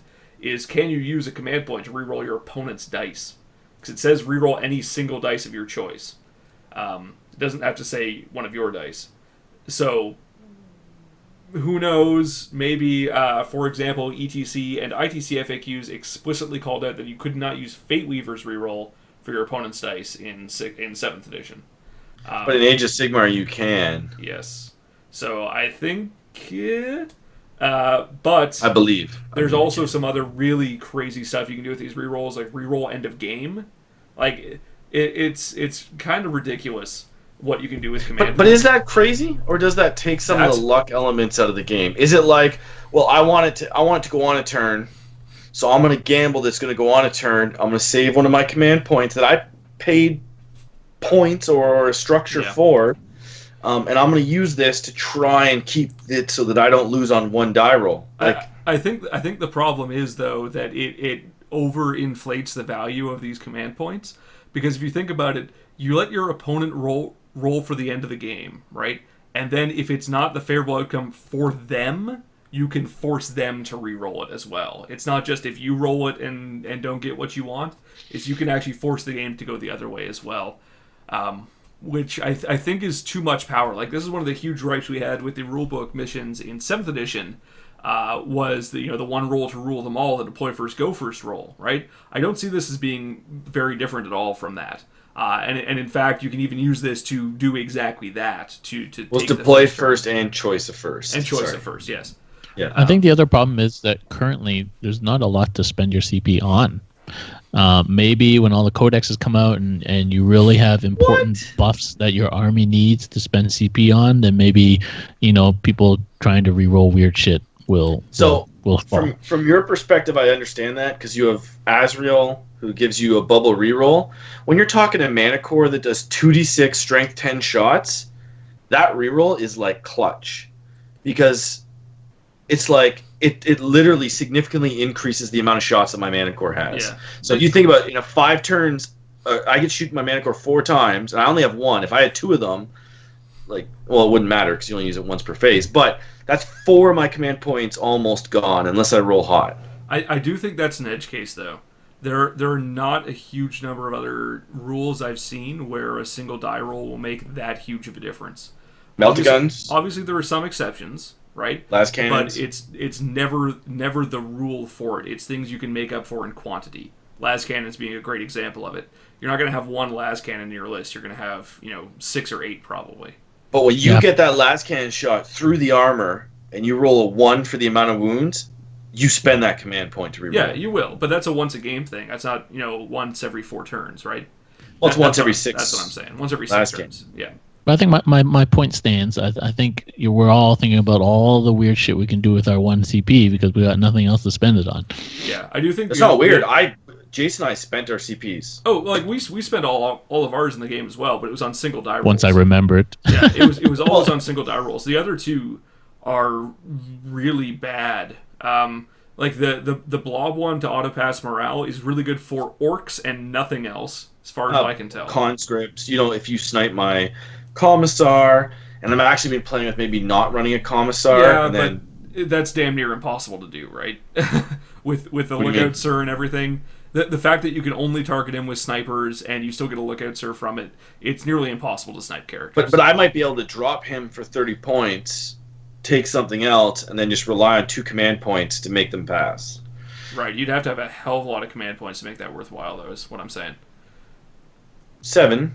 I could do 4 rerolls for the mana core, 6, 7. Yeah, plus you're rerolling your C's, plus you're rerolling your table side if you want to. I think 7's easy to spend. I spent 7 is very easy to spend, but you notice you're still spending 5 to 6 of those on the single die rolls. Yeah, which is amazing. Yeah, that part is good. What I'm saying is the other 2 are extreme edge cases. The other one, changing initiative in combat, is rarely going to be used. It can be used very, very well, but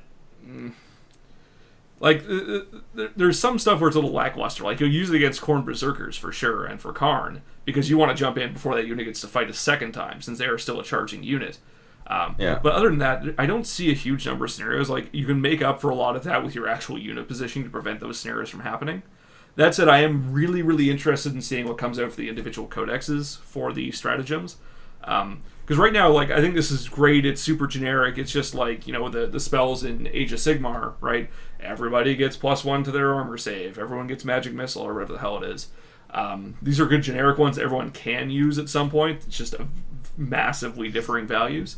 So I think what we might see is things that used to be chapter tactics as 1 or 2 CPs. Yes. So I might get the ability to do my full ballistic skill Overwatch if I spend a CP or 2 CPs or something. I think that's what we might end up seeing. I don't think we're going to see a huge explosion of USR chapter tactics hit and run or whatever, right? I think we're going to see these detachment special rules come out as stratagems that you can use, and then you'll find people using their 1 CP for rerolls much less often because hopefully. But I don't. So I guess my argument for this thing is that I think that the rerolls are just better for the health of the game in general. If they never added them and everybody just used them for 7 rerolls throughout the game, I think that just balances your luck out. That's what I like. That's what I used to love in 8th edition fantasy tournaments. Is the tournament? Some tournaments gave you a reroll per game. You could reroll 1 die per game, And so that would take away the crazy outliers of like garbage. Like I rolled snake eyes for this, or I rolled something crazy when I really needed this clutch roll, and it, just screwed me over and ruined the game on one die roll because I rolled a 1 followed by a 1. Whereas if you have this reroll, it's like done, right? It kind of balances out the game so you get a more likely outcome based on player skill. Yeah, but I'd also argue that player skill makes up for the dice rolls as well, right? You need to plan for the fact that you're going to roll poorly at some point. Yeah, of course. Right. But sometimes, it's last turn, you roll snake eyes when you're casting a stupid, well, not stupid, but you gotta do, let's say D3 mortal wounds. You gotta do 1 mortal wound to something. So, like, fine, I'm gonna cast smite on you. I rolled snake eyes. I'm done. And let's say it kills, like, Kairos or kills something that you need to be alive. Yep. Being able to reroll is just crucial, right? If you have the ability to, given that the rule is there, yes, absolutely, I think that's great. I really don't like the idea of just giving somebody rerolls for the fun of it, like in those tournaments you mentioned. I absolutely hate that. But the fact this is a game mechanic, like I'm not going to argue against it. I just don't like it.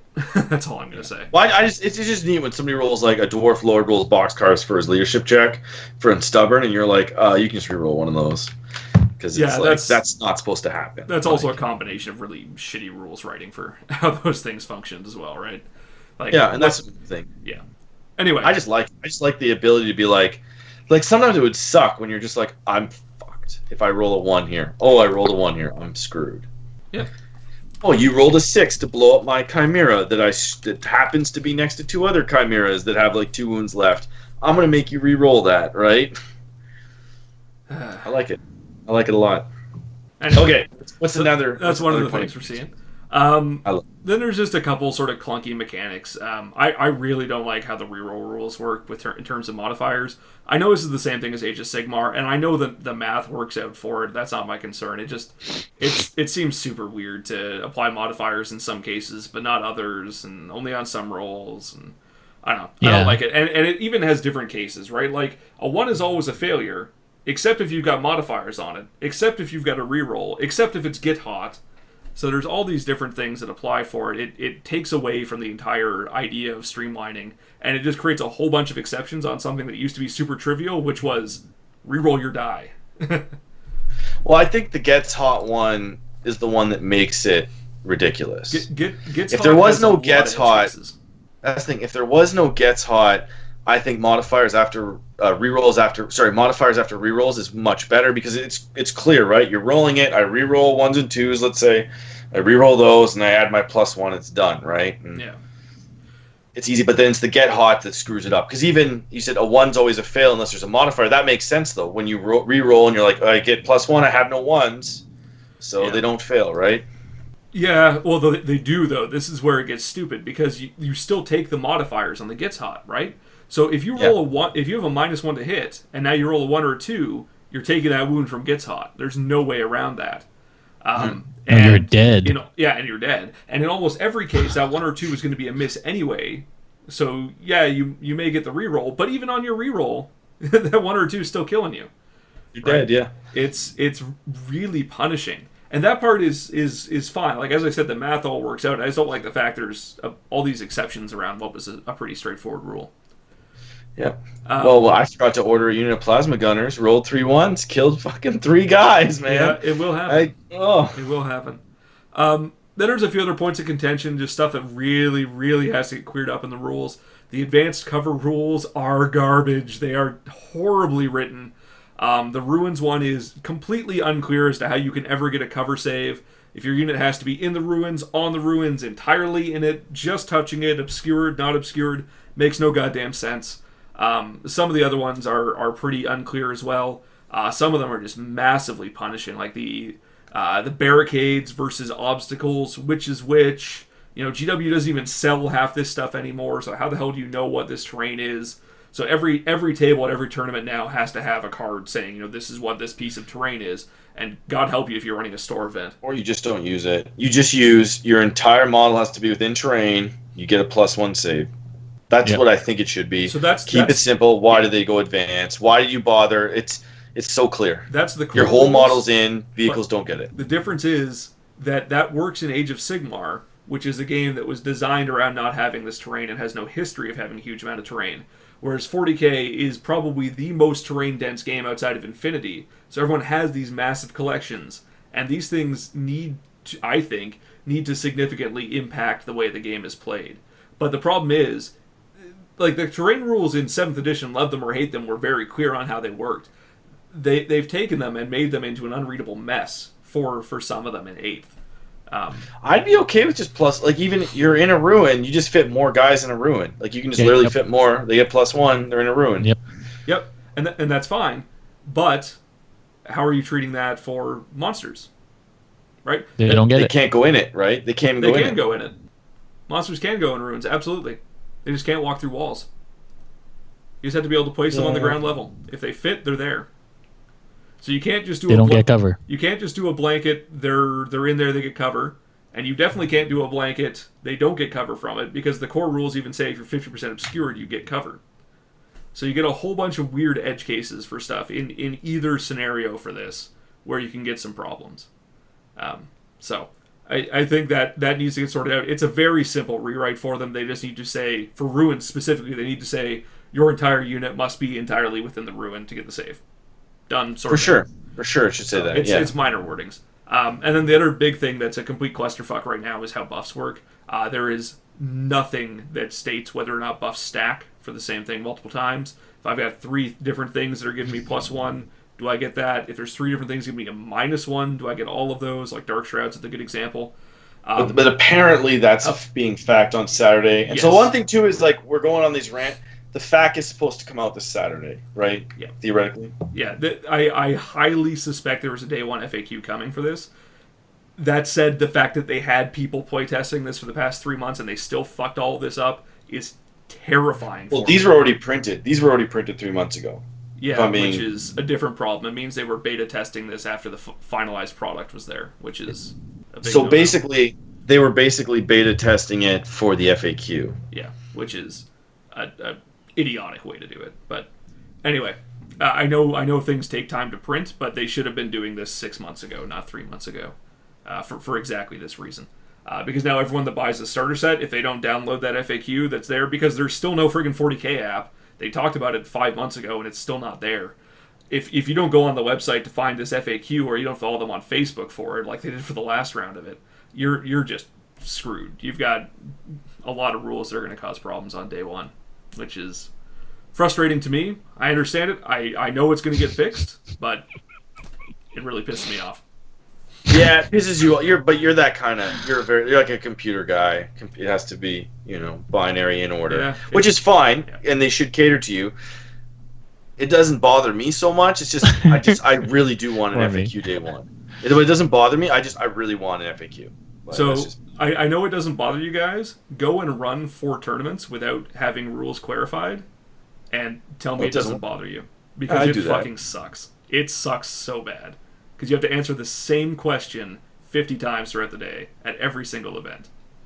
Well, that's the beauty of Sigmar, is that there's like one question. It's all covered in the FAQ, and I have faith that it'll be covered in this FAQ. So I'm going to go with that. I hope so. Have faith, Logan. Have faith. I have zero faith in Games Workshop. I never will. They continue to disappoint me and prove me right. So. Oh man, like, I don't know, after being like the last year of Age of Sigmar, they can do no wrong. I'm a fanboy, 100%. Age of Sigmar. 100%. Anyway, it doesn't have that many. Not that many, but it has some. But anyway, Wild that's the big one. Yes, Jeez. That's a good example of it. That's one of the only ones, though. The next thing. This is just a frustration with the game. This is not a problem by any stretch. It's just one of those things that they handled very poorly. List building is an absolute nightmare to do right now. Yes, before anybody leaves comments on this on YouTube, I know you can just print out the points page and have it beside you. That still doesn't make this a good process. It was not a good process in 7th edition either. Don't get me wrong there. The difference was in 7th edition, there were a lot of really good tools to do this. Those are not there yet. Battlescribe has a beta. It is a dumpster fire. Do not use it. It is horrible and entirely wrong. This is also where my 40k app rant was going. Announced months ago, nothing has happened. It's not available. There's no murmurs of it. Nothing. And then there's a lot of weird stuff with list building, the Chaos Codex and the not Codex, sorry, the Chaos Space Marine stuff, the Legions and the Ynnari stuff is a really good example of this. It is completely unclear whether or not you can mix stuff. It looks like yes, you can. Just to make that clear, it looks like you can. But with Ynnari, now can I only roll on the Revenant table? Can I roll on my Dark Eldar table, my Eldar one? Nothing gives me specific permission to. Nothing says I can't. Likewise for the Chaos Space Marines, if I want to take a Death Guard army, it says specific units that can get the Legion keyword for Death Guard, which is fine. Can I put other stuff in there? Can I put a Sorcerer in that same detachment that does not have Death Guard? Yes, because you still have the Chaos faction in there. Can he roll on the Death Guard table? Yes. Maybe. I would say no. He's not Legion Death Guard. Case Yeah, in he's point. not Death Guard. Case in point. If you're Ynnari, you can have all three because you all gain the Ynnari faction. You all gain the Ynnari faction, but absolutely nothing in the Ynnari rules says that you can roll on the Revenant table. You're Ynnari. I like to go with... Doesn't matter. Tell The you Psykers that do can it. roll on the Revenant table explicitly say you can roll on the Revenant table. None of the other units have that, and nothing in the Ynnari rules says you can roll on They it. can't. Then they can't. That's my Because interpretation. The rules but again, tell you what you can't do, not what you can't do. Yeah. There is no can't. It's So the rules say I can do this. So, is your Dark Shard example? The rules say you can stack it. You can take 5 of them, and you're -5 to hit. Until fact, because that's how it is. That's how I'm going to go by it. Yeah. So if you don't have that keyword, you don't have access to that table because you need that keyword to get that table. well, no, that's the thing. It's not keyword related whatsoever. The keywords in this game. That doesn't say that you get the faction, right? It doesn't say you get the faction. Yeah, that's the other thing. The keywords in 40k are every bit as completely worthless as they are in Age of Sigmar. A majority of them mean absolutely nothing. There's no... For now. Well, even in... Because like the infantry keyword is for some buffs only affect infantry, and there's going to be like if you have everybody with Stormcast or I don't know Astra Militarum, then you get this buff in your army list. It's going to matter. Yeah, the factions matter. The factions matter, and the infantry matters. So far, nothing... Like, a great example, there are a ton of units that have jetpack as a keyword. It means nothing. Ton of units Until have... the character comes out that says jetpack units get this. Yeah. Yeah, but why is it there? Why is there no glossary of To rules? prepare for the future.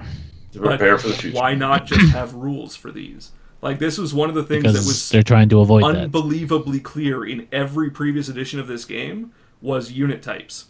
And they have taken those and they've made it unbelievably confusing and just added a bunch of bloat to the rules for no But they also reason ruined whatsoever. things. Like I don't find it confusing at all. some editions jetpacks were better than jump packs. Some editions jump packs were better than jetpacks. And it So was, if you change that one core rule, you now made a whole bunch of units like garbage, right? Whereas now they and can it was just, extremely clear what that rule was and what it did, right?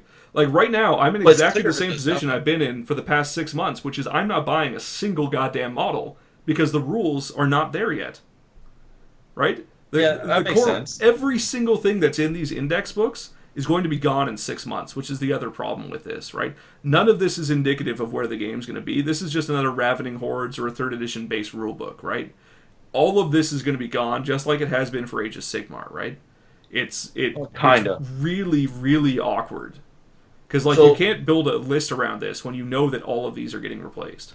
Because they're by no means complete. None of these But have when they do that in Sigmar, a lot of the rules from the indexes or the original ones just went directly into the new book. Yes. Maybe modified one keyword. Yes, but you also got the rules to support them, right? So a good example is a lot of the undead stuff in Age of Sigmar. Before, what was the first one? The Ghoul one.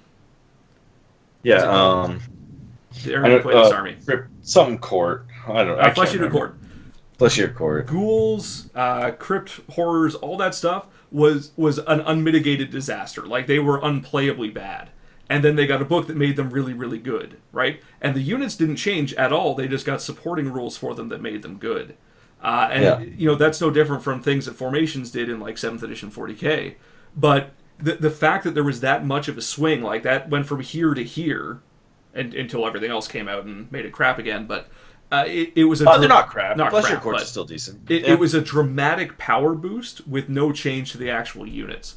So I'm incredibly hesitant to spend any money on this game until a codex comes out for an army because of how big that power shift is going to be. Yeah, it's worrying. Like I would say so my takeaway from that, from a positive angle, is I would use the current rules to play with what you got. Yes, exactly. Buy a couple units that maybe you think look cool, you want to build and paint, you want to add to your army, but don't go nuts with a brand new faction. Yeah. Yeah, right now I agree with that, unless you want to, and you have the disposable income. Yeah, exactly. If you want to buy stuff, go for it. I just think now is not the time to be worrying about how the meta is going to shape up, because it's not going to matter until the full rules come out for these armies. I basically did the same thing in Sigmar. I went, oh, Sigmarines came out. They're going to get tons of support. That's what I'm going to play. Yeah. So I think it's the same with the Primaris Marines or the Death Guard. If you're jumping into them, you're going to get a new book soon. They're going to be totally legit. And some of the old books are still going to be legit for a long time. Like Tomb Kings and Sigmar are still legit, right? So they still are. They're good.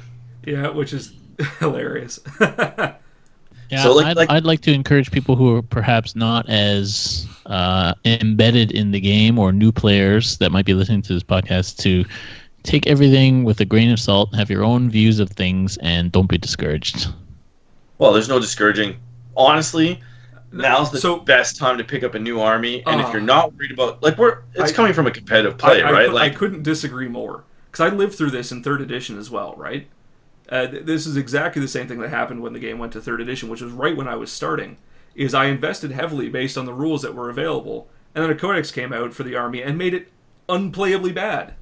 And it wasn't until two years later, when an updated codex came out, that it was actually usable again.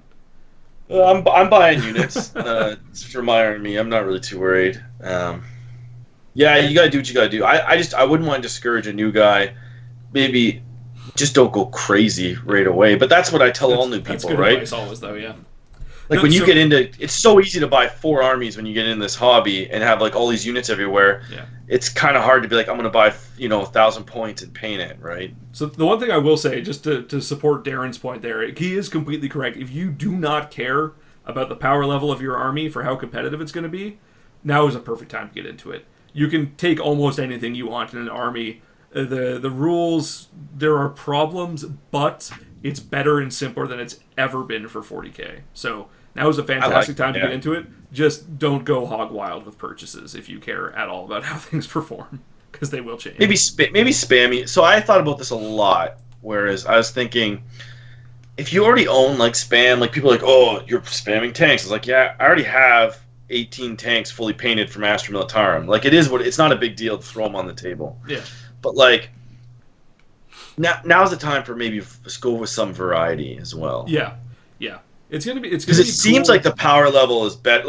There's obviously going to be one unit that's better than the other unit, but what I'm finding is that there's a lot more competition. Yeah, one unit might be slightly better, but the other 3 units are the difference between the power level is not that great right now.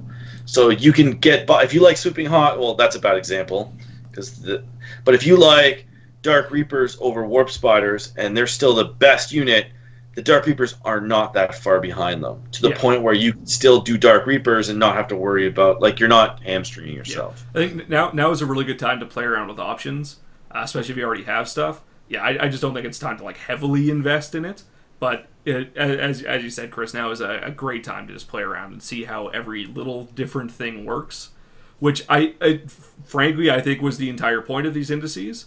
I think it's good that they sort of wiped the slate clean.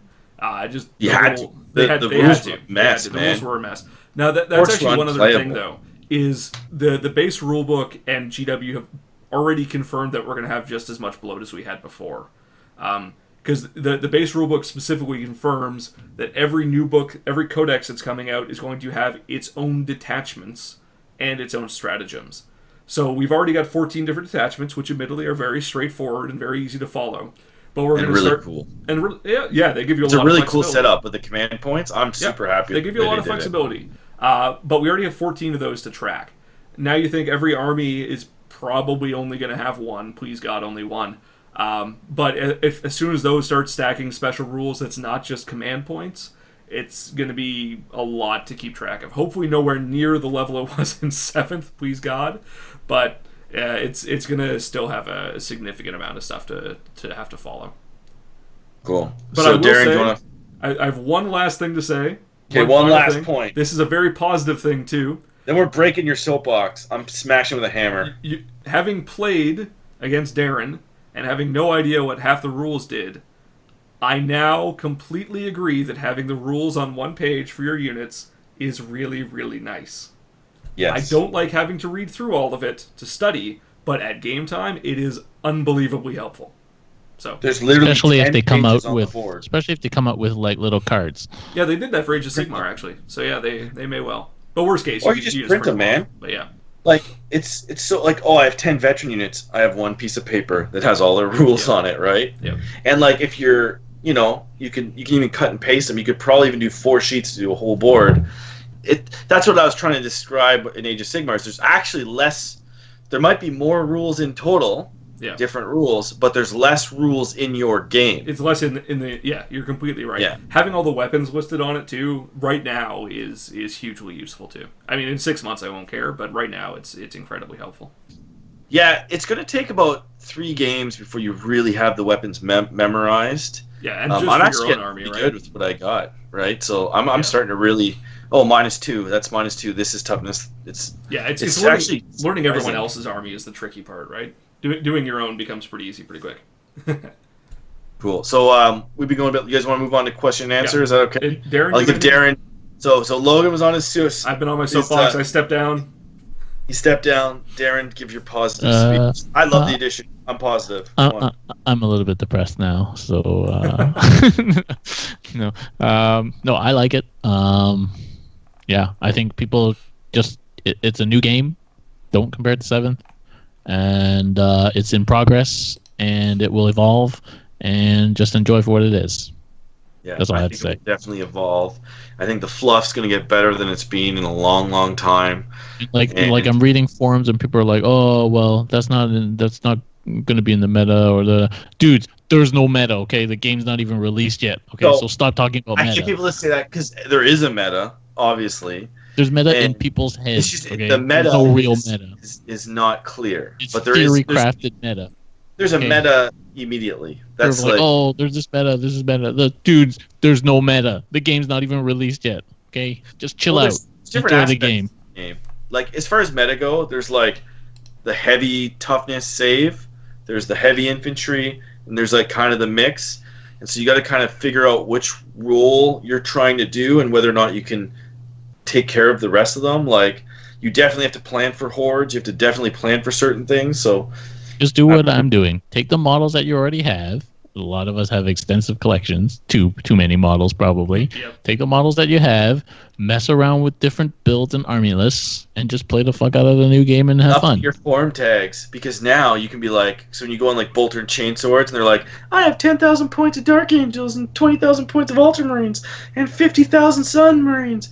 You can now update your points totals to be higher, so you look even cooler on the internet. You know what I'm looking forward to? Is going on those forums like that in DAC and seeing those win-loss draw records in people's signatures.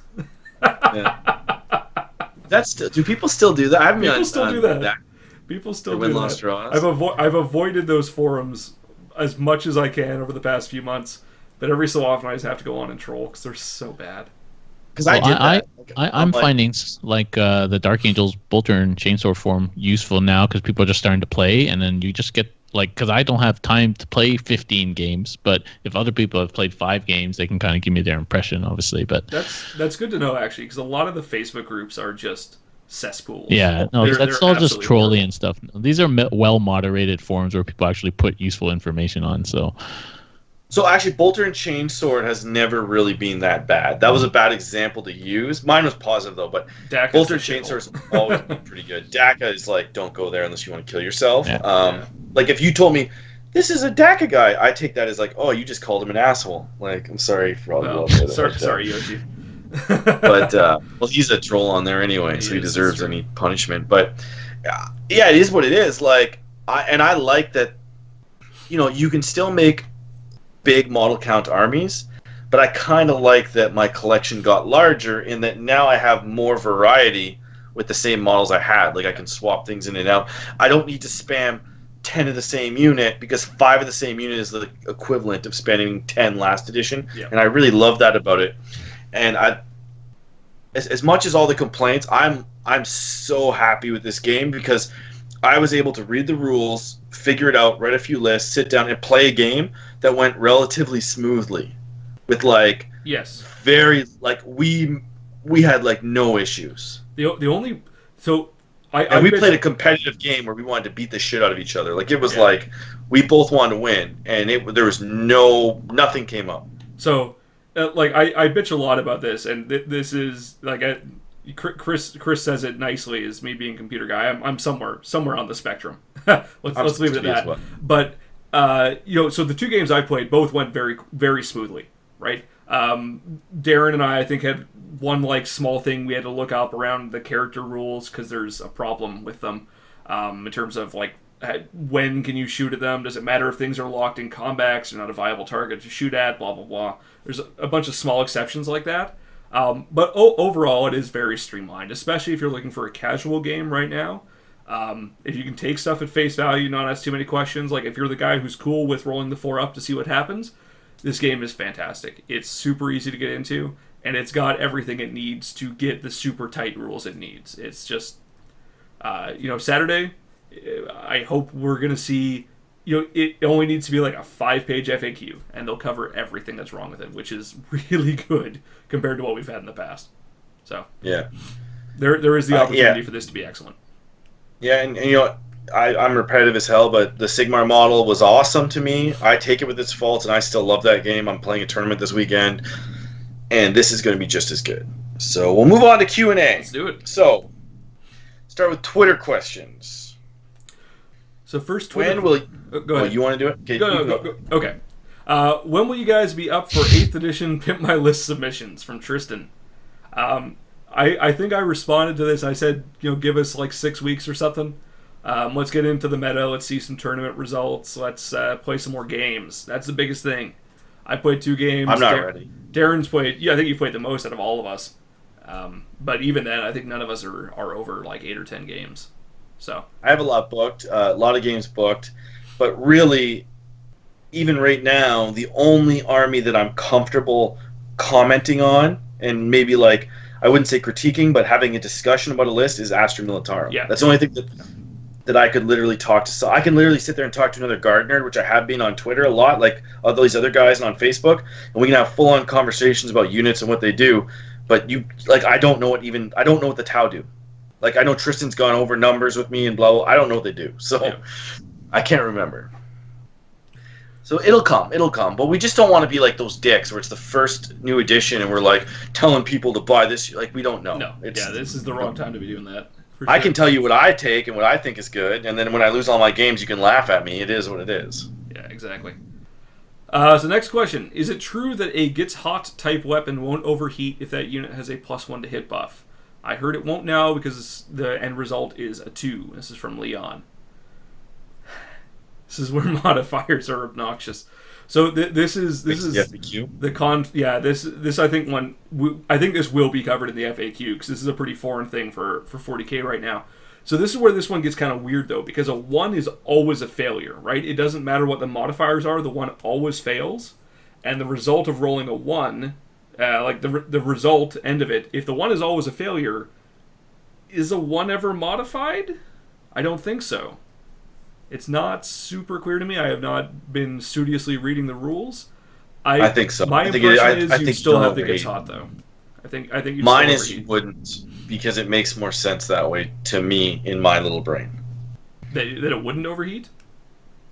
Yeah, I don't think it does because a 1 is always a fail.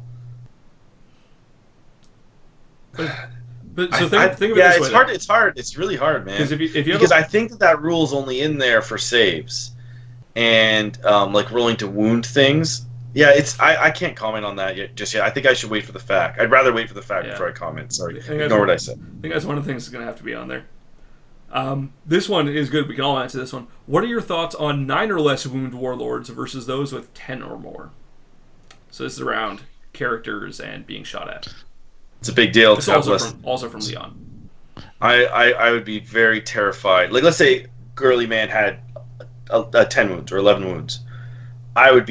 He would be significantly worse than he is now. Yes. He's got, what, 8 right now? I think so. Yeah, so, like, because the second, like, you're losing a significant amount of protection. Like, this is actually really weird for me. I just would pop, like Yark can stand behind a Chimera, flipping off the enemy, and they can't shoot him until they blow up the Chimera, right? But if I have another unit closer, I love this. Like he can literally stand in the middle of my line and just be like, screw you guys, and nobody can kill him. And I love that. Yeah. But when your character is now above 10 wounds, you're just dead. And generally, the characters worth taking is generally they're either super killy and out there, or they buff. And from all my friends' lists that I've seen, they all take characters that buff if they can, right? So you're looking at things like Abaddon and like Girly Man and Azrael.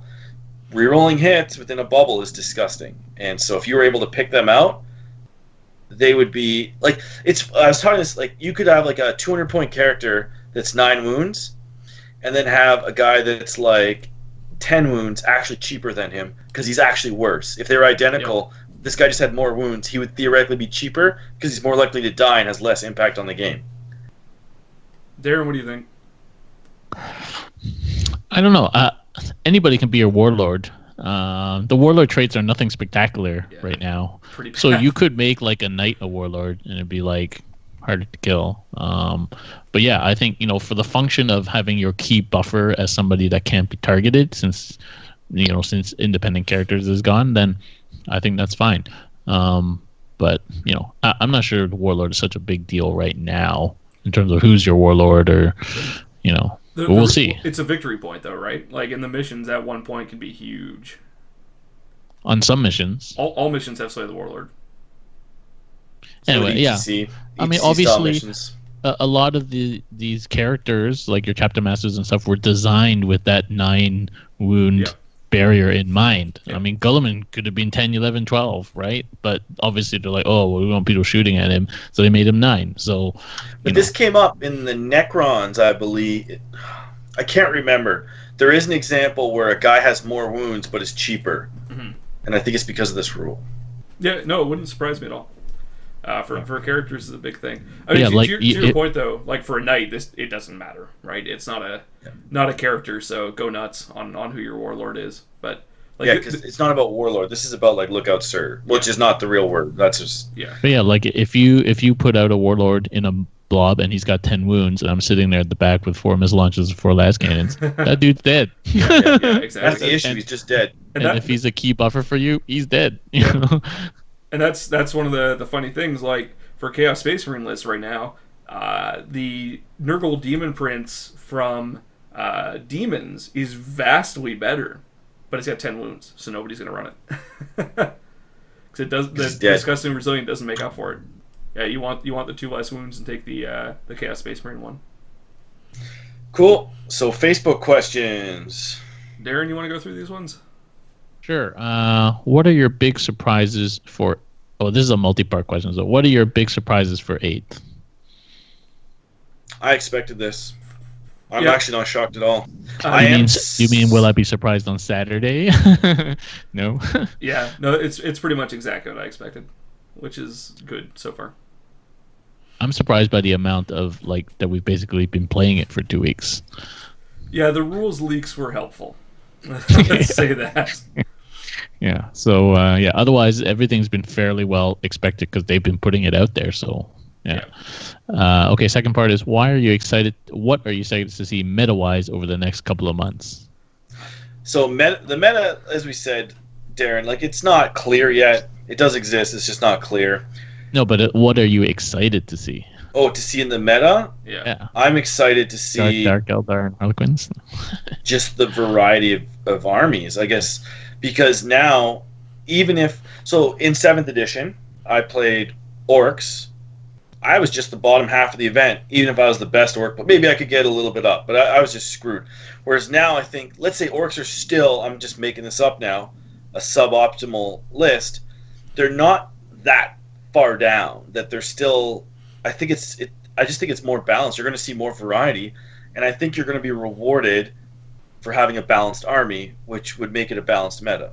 Yeah, I'm hoping Still a that meta, I'm excited that we're going to see, hopefully, as you say, more different factions, like some models I've never even heard of or ever seen on the table, Harlequins are and amazing. that there will be less. It's probably inevitable that there will be, but I'm hoping, excited that maybe we're going to see less spam, like 90 jet bikes or that sort of thing. But the detachments are kind of put together so that you can do that. Yeah. So initially, I think that's what we're going to see, but that hopefully might not be what's going to be winning, but we'll see. Seeing the variety of armies is just enough. I don't even care if people spam shit, just because now it's like you'll actually play an orc player. Yeah. Like it was getting pretty frustrating playing Yanari. The last 3 months were horrible. Yeah, I'm definitely interested in seeing the variety, and I'm also really happy to see that, for a couple months, right, while we figure this out, we are going to see Astra Militarum, we are going to see orcs, we are going to see big blobs of Tyranids, right? They may be terrible, but at least we're going to have a few months where we're going to have them on the tables, right?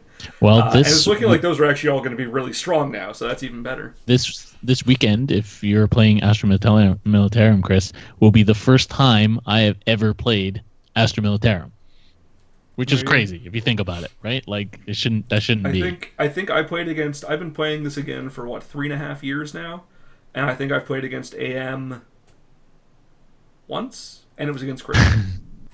Was it me? That's not including like the guy who takes an allied detachment for a unit of wyverns. Like a pure AM army, I think the only time I've played against it was you, Chris. What did I take? It was your big blob. It was my Chaos Space Marines against your giant blob, and I flew Bellicor into your unit without knowing what melta-bombs were.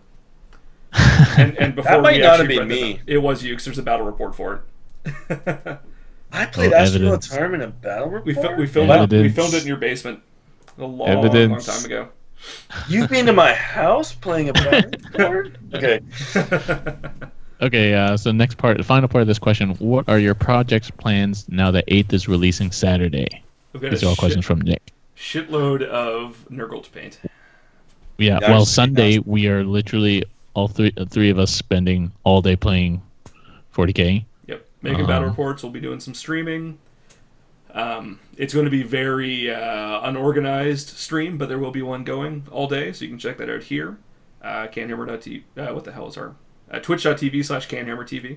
But yeah, we'll have 2 games going. I don't know if we can stream them both. No, only one of them. But it's going to be the 3 of us and Jason. Over. So yeah, we'll try to alternate who's on the table between games. We should be able to get 2 or 3 games in.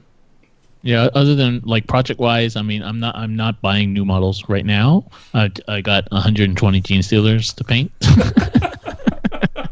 Speaking of spam, I hate you. But yeah, so okay, let's move on. So top most broken unit in 8th, one from each person, and who already owns it or is buying it from BJ. So let's stick this question just to the scope of the armies that we've been playing or looking at. Yeah, it's hard to tell because we haven't played all the models or units yet. So the most broken unit in the game, from the perspective of your army, let's say. So what's the most broken thing in Astra Militarum? Because I don't think any of us have the experience to talk about this at a game-wide scale right now. I was going to say Girly Man, in my opinion, is one of the best things in the game. He is strong. For what he does, because of the fact that missile launcher spam and last can spam and bolter spam twin linked and all these rerolls and the command points.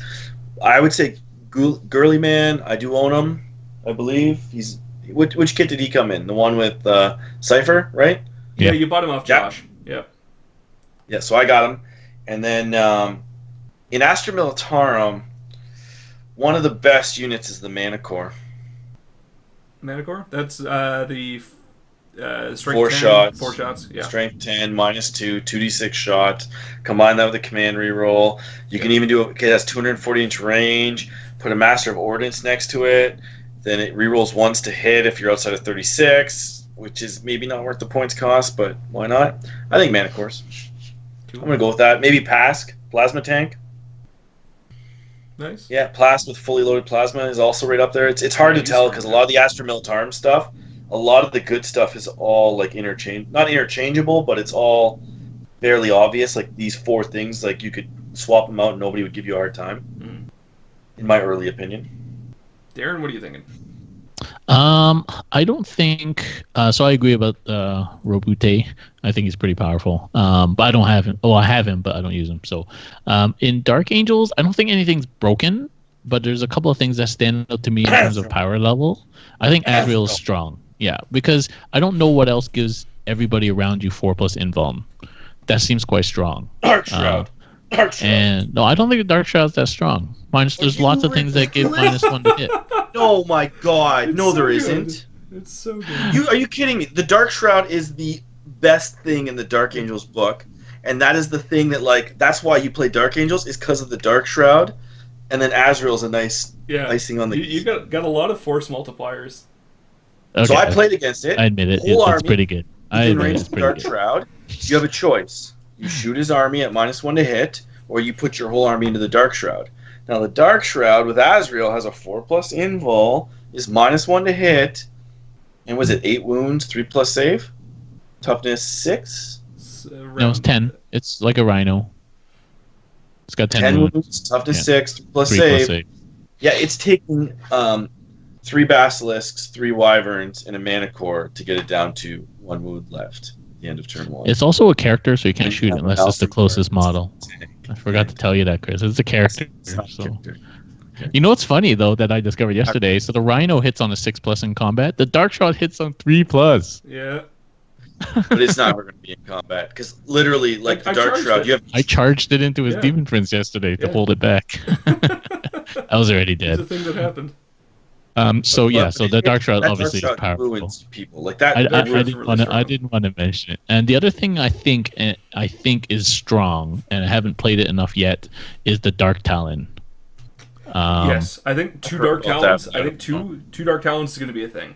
I think it's a strong unbelievable flyer. amount of firepower. It's very fast. It's got the double hurricane bolters, which is 24 shots if you're within double tap range, and it's got the rift cannon, which is strength 10. And it's one of the only thing we have to spit mortals other than smite. So I think it's pretty strong. And you've got the stasis bomb that can target And the characters stasis bomb. because it's not shooting.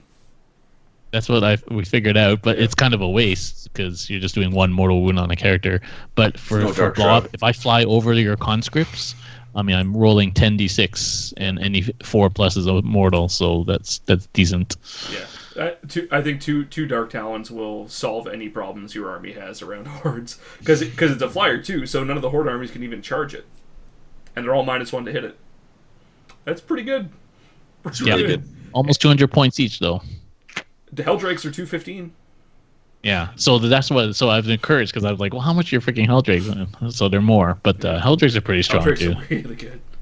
Now let's hear your answer. Helldrakes.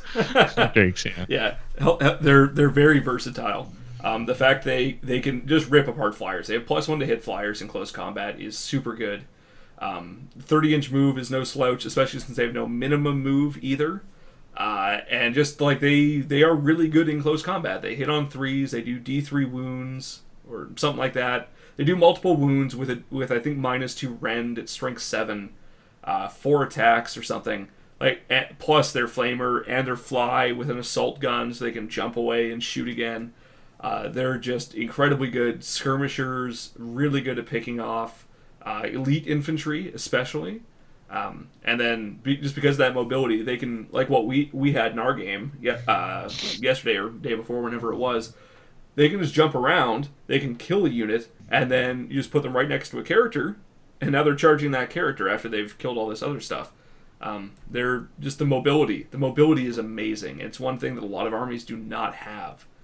You've got drop pods, sure, but you don't have units that once they're on the board have that type of mobility without restrictions like other flyers have. So I think Helldrakes are going to be a thing. I don't know if we'll see more than 2, but 2 seems really good right now. No, I like them. They are I a definitely like little them. points heavy though, but maybe a third. The Blight drones are really strong too. They're not super fast, but they're a great backfield defender. Or if you can slingshot them up, they're really strong. And then for Tau, as strange as it sounds, I think I have to give the MVP award right now to broadsides. they're expensive, but the amount of firepower they put out is unparalleled by, I think, anything in the game. 16 shots per model, 2+ saves, 6 or 7 wounds, toughness 5, and with the savior protocols on drones that you can buy with them, like, you just stack these guys in ruins, you've got a 36-inch bubble that nobody can come in, and you can just put wounds over on the drones whenever you want. So you buy 40 points for unit of gun drones, you sit them out of line of sight below them, but within 3 inches, and you just take off a drone every time that las cannon shoots it. So each 10-point drone is effectively 2d6 worth of wounds against las cannons. It's there's potential there. Plus you can stack like -1 AP on them. Lots of options. It sounds really crazy. And I still can't believe that you didn't say Dark Shroud, Darren. Can't believe it. I didn't say it just for you, Chris. Just for you, I didn't say. Oh, -1 hits you. Like, the fact that smoke launchers are -1 to hit is awesome. Like, being able to be like, I actually almost want to go first just so that I can, like, bump all my chimeras up and pop smoke. Yeah. Against plasma, it's great too, right? Like, you just can't overcharge against the -1 to hit. It's too risky. And this kind of hits off with the next question, from Ryan, which I really love this question. Mm-hmm. So thoughts on deployment drops to go first, i.e. what's in the book, versus ITC's idea that you just add +1 to the dice off to go first if you finish deploying first? I think whoever finishes the drops first needs to go first. And here's why. When you are building your list, you can distinctly try and take maybe a slightly less optimal build to kind of keep your list in control and keep it as less drops. Or you can just say, F it, take all the drops you want, and then just go second, and then you're planning on either going second or first, right? I don't know. I just take the luck out of the game, make it so that you can go to the table. There's no luck. Hey, how many drops do you have? Oh, you can go from 7 to 10 or 7 to 12, depending on what you want. I go from 6 to 10, so I'm going to go with 6 to make sure that I get choice. I like that. It adds a tactical element. It adds list design. I think about it when I design my lists. It also means that you might take a risk. You might go, well, I need to go first. I have 6 drops potential. You can go minimum 7. So I have to put my buff character in my tank, which is risky. Because now if you seize and you maybe shoot my conscripts, my character or commissar might be in a tank to save a drop. So the conscripts might run away. Like, there's all these little tricksy elements. And then I might have to spend a command point where I didn't want, or 2 command points where I didn't want to save my conscripts. I feel like that way just adds so much more tactical elements than just a +1 to a die roll. So I think there's one thing to remember with this. So first off, my stance on this is let's play it by the rule book and then see in 3 months if there's a problem. To a year. Yeah, it needs time to see if it's a problem. The fact that nobody's played enough games, there have been no tournaments for this, right? Like, feedback once we get through the SoCal Open, Bay Area Open, and Nova, I guess, are the next 3 big ones, and Capital City Bloodbath, of course. Be sure to check that out. It's capitalcitybloodbath.com. Once we get through those, I think it's going to be the right time to look at changing this. The flip side for this is the +1 to seize is a lot better than you think it is because you can use those command points to re-roll it, and because you're not limited on the number of re-rolls before the game. So he said +1 to the die roll to see who deploys first. Either way, you've got multiple chances to re-roll that dice, right? Or multiple chances to re-roll things that affect this. So if you've got a +1 to see who goes first, you've got a 5+ with a re-roll, right? It's actually a pretty good chance at that point. I think it's about 40% odds. It's quite high. So it's not a guarantee. It's not as high as like guaranteed. Yeah, no, for sure. I'd rather when we start deploying units, I'd rather be like, oh, you're going first. Okay, so I'm going to just deploy, knowing that going into the game. Yeah, exactly. And I think it forces you to make smart decisions. The other thing that throws this off a little bit, but I think it's good, I think this is obviously part of a consideration for it, is that you're going to have things like night armies that will always go first, right? But I think that's probably accounted for in their design, given that this rule is obviously a very conscious one. So try and fit 5 of them in a list. You can't. You can only get 4 realistically. Decent ones, yeah. 4 decent ones. I think you could do 5. You can do 5 combat butt-naked combat ones with like feet for hands. But I think we need to play it the game exactly as it's designed. Now is not the time to be comping this in any way, shape, or form. The only comp we're going to have at Capital City Bloodbath is stuff that's covered in FAQs that is actually FAQs and not rules changes, unless somebody finds something that's like batshit crazy. Yeah, people gotta like play the freaking game. Like, why are people thinking about copying it before it's even released? Like, Especially stuff like this. Like, this is a core mechanic for the game, right? This is not something to change right now. And I love it. So don't change it because Chris likes it. Okay, Twitch questions. Question for later: are D-thirsters going to be a thing? From Nick. They're still good. I'm not sure. They have a buff as well, don't they? Yeah, I think they have like a reroll to hit bubble or something. I don't know the rules for them super well. I do have a sneaking suspicion that they are over 10 wounds, 10 or more wounds, because most of the monsters from demons are. The only thing I have with Corn Demons is I made a list with 2 units of Hounds, a Bloodthirster, and a Herald, because that gives you, I believe, like +1 attack, which from the Bloodthirster, and then reroll hits from the Herald, or vice versa.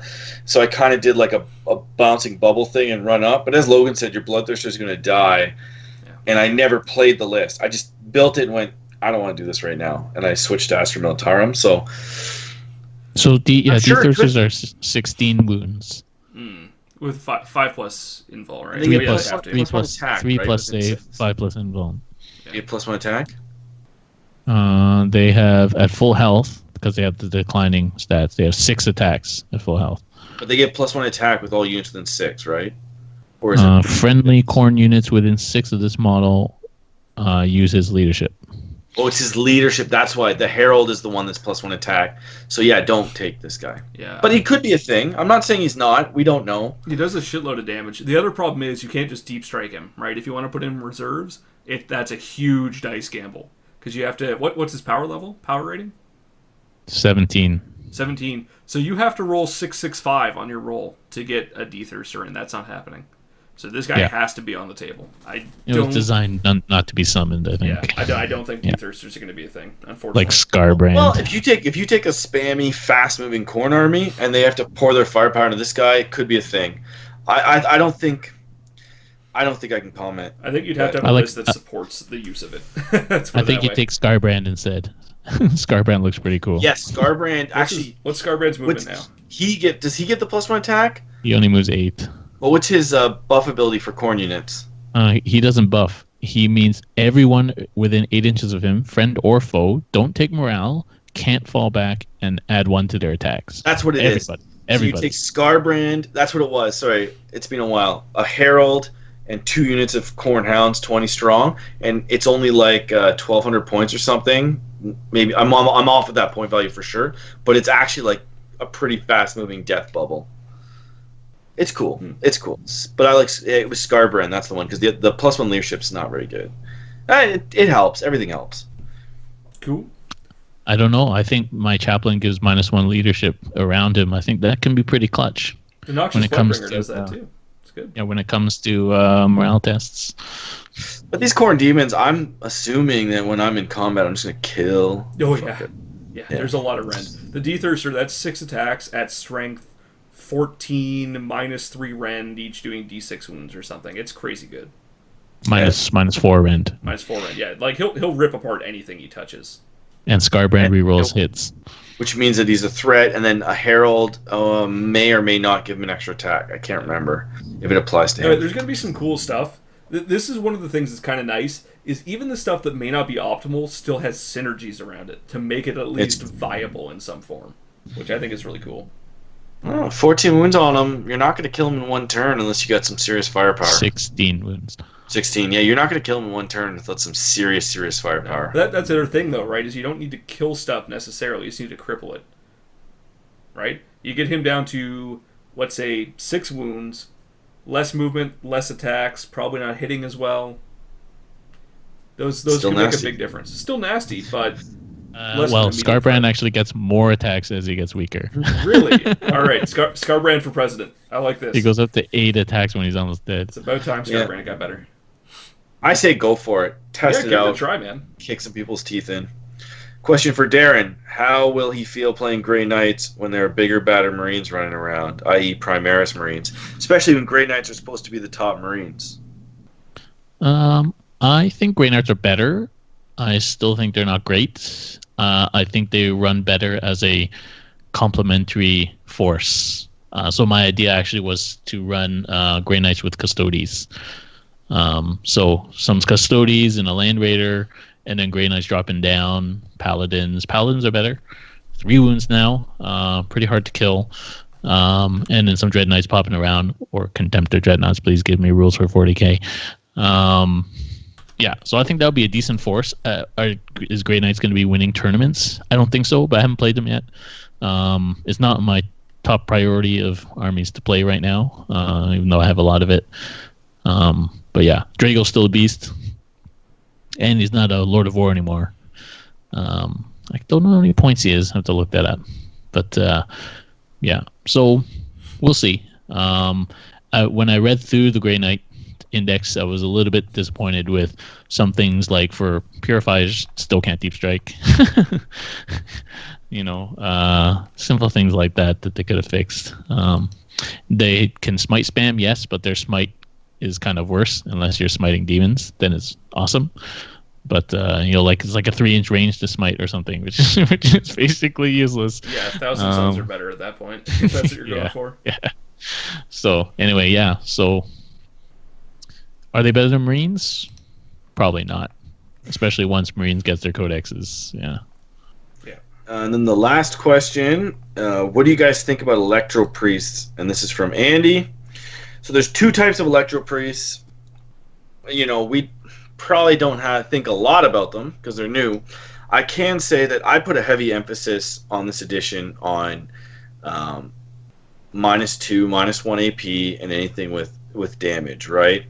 So when you look at something that does like multiple wounds, like 3 shots, strength 5 at 12 inches, it's not really going to be doing that much to a lot of things in this game.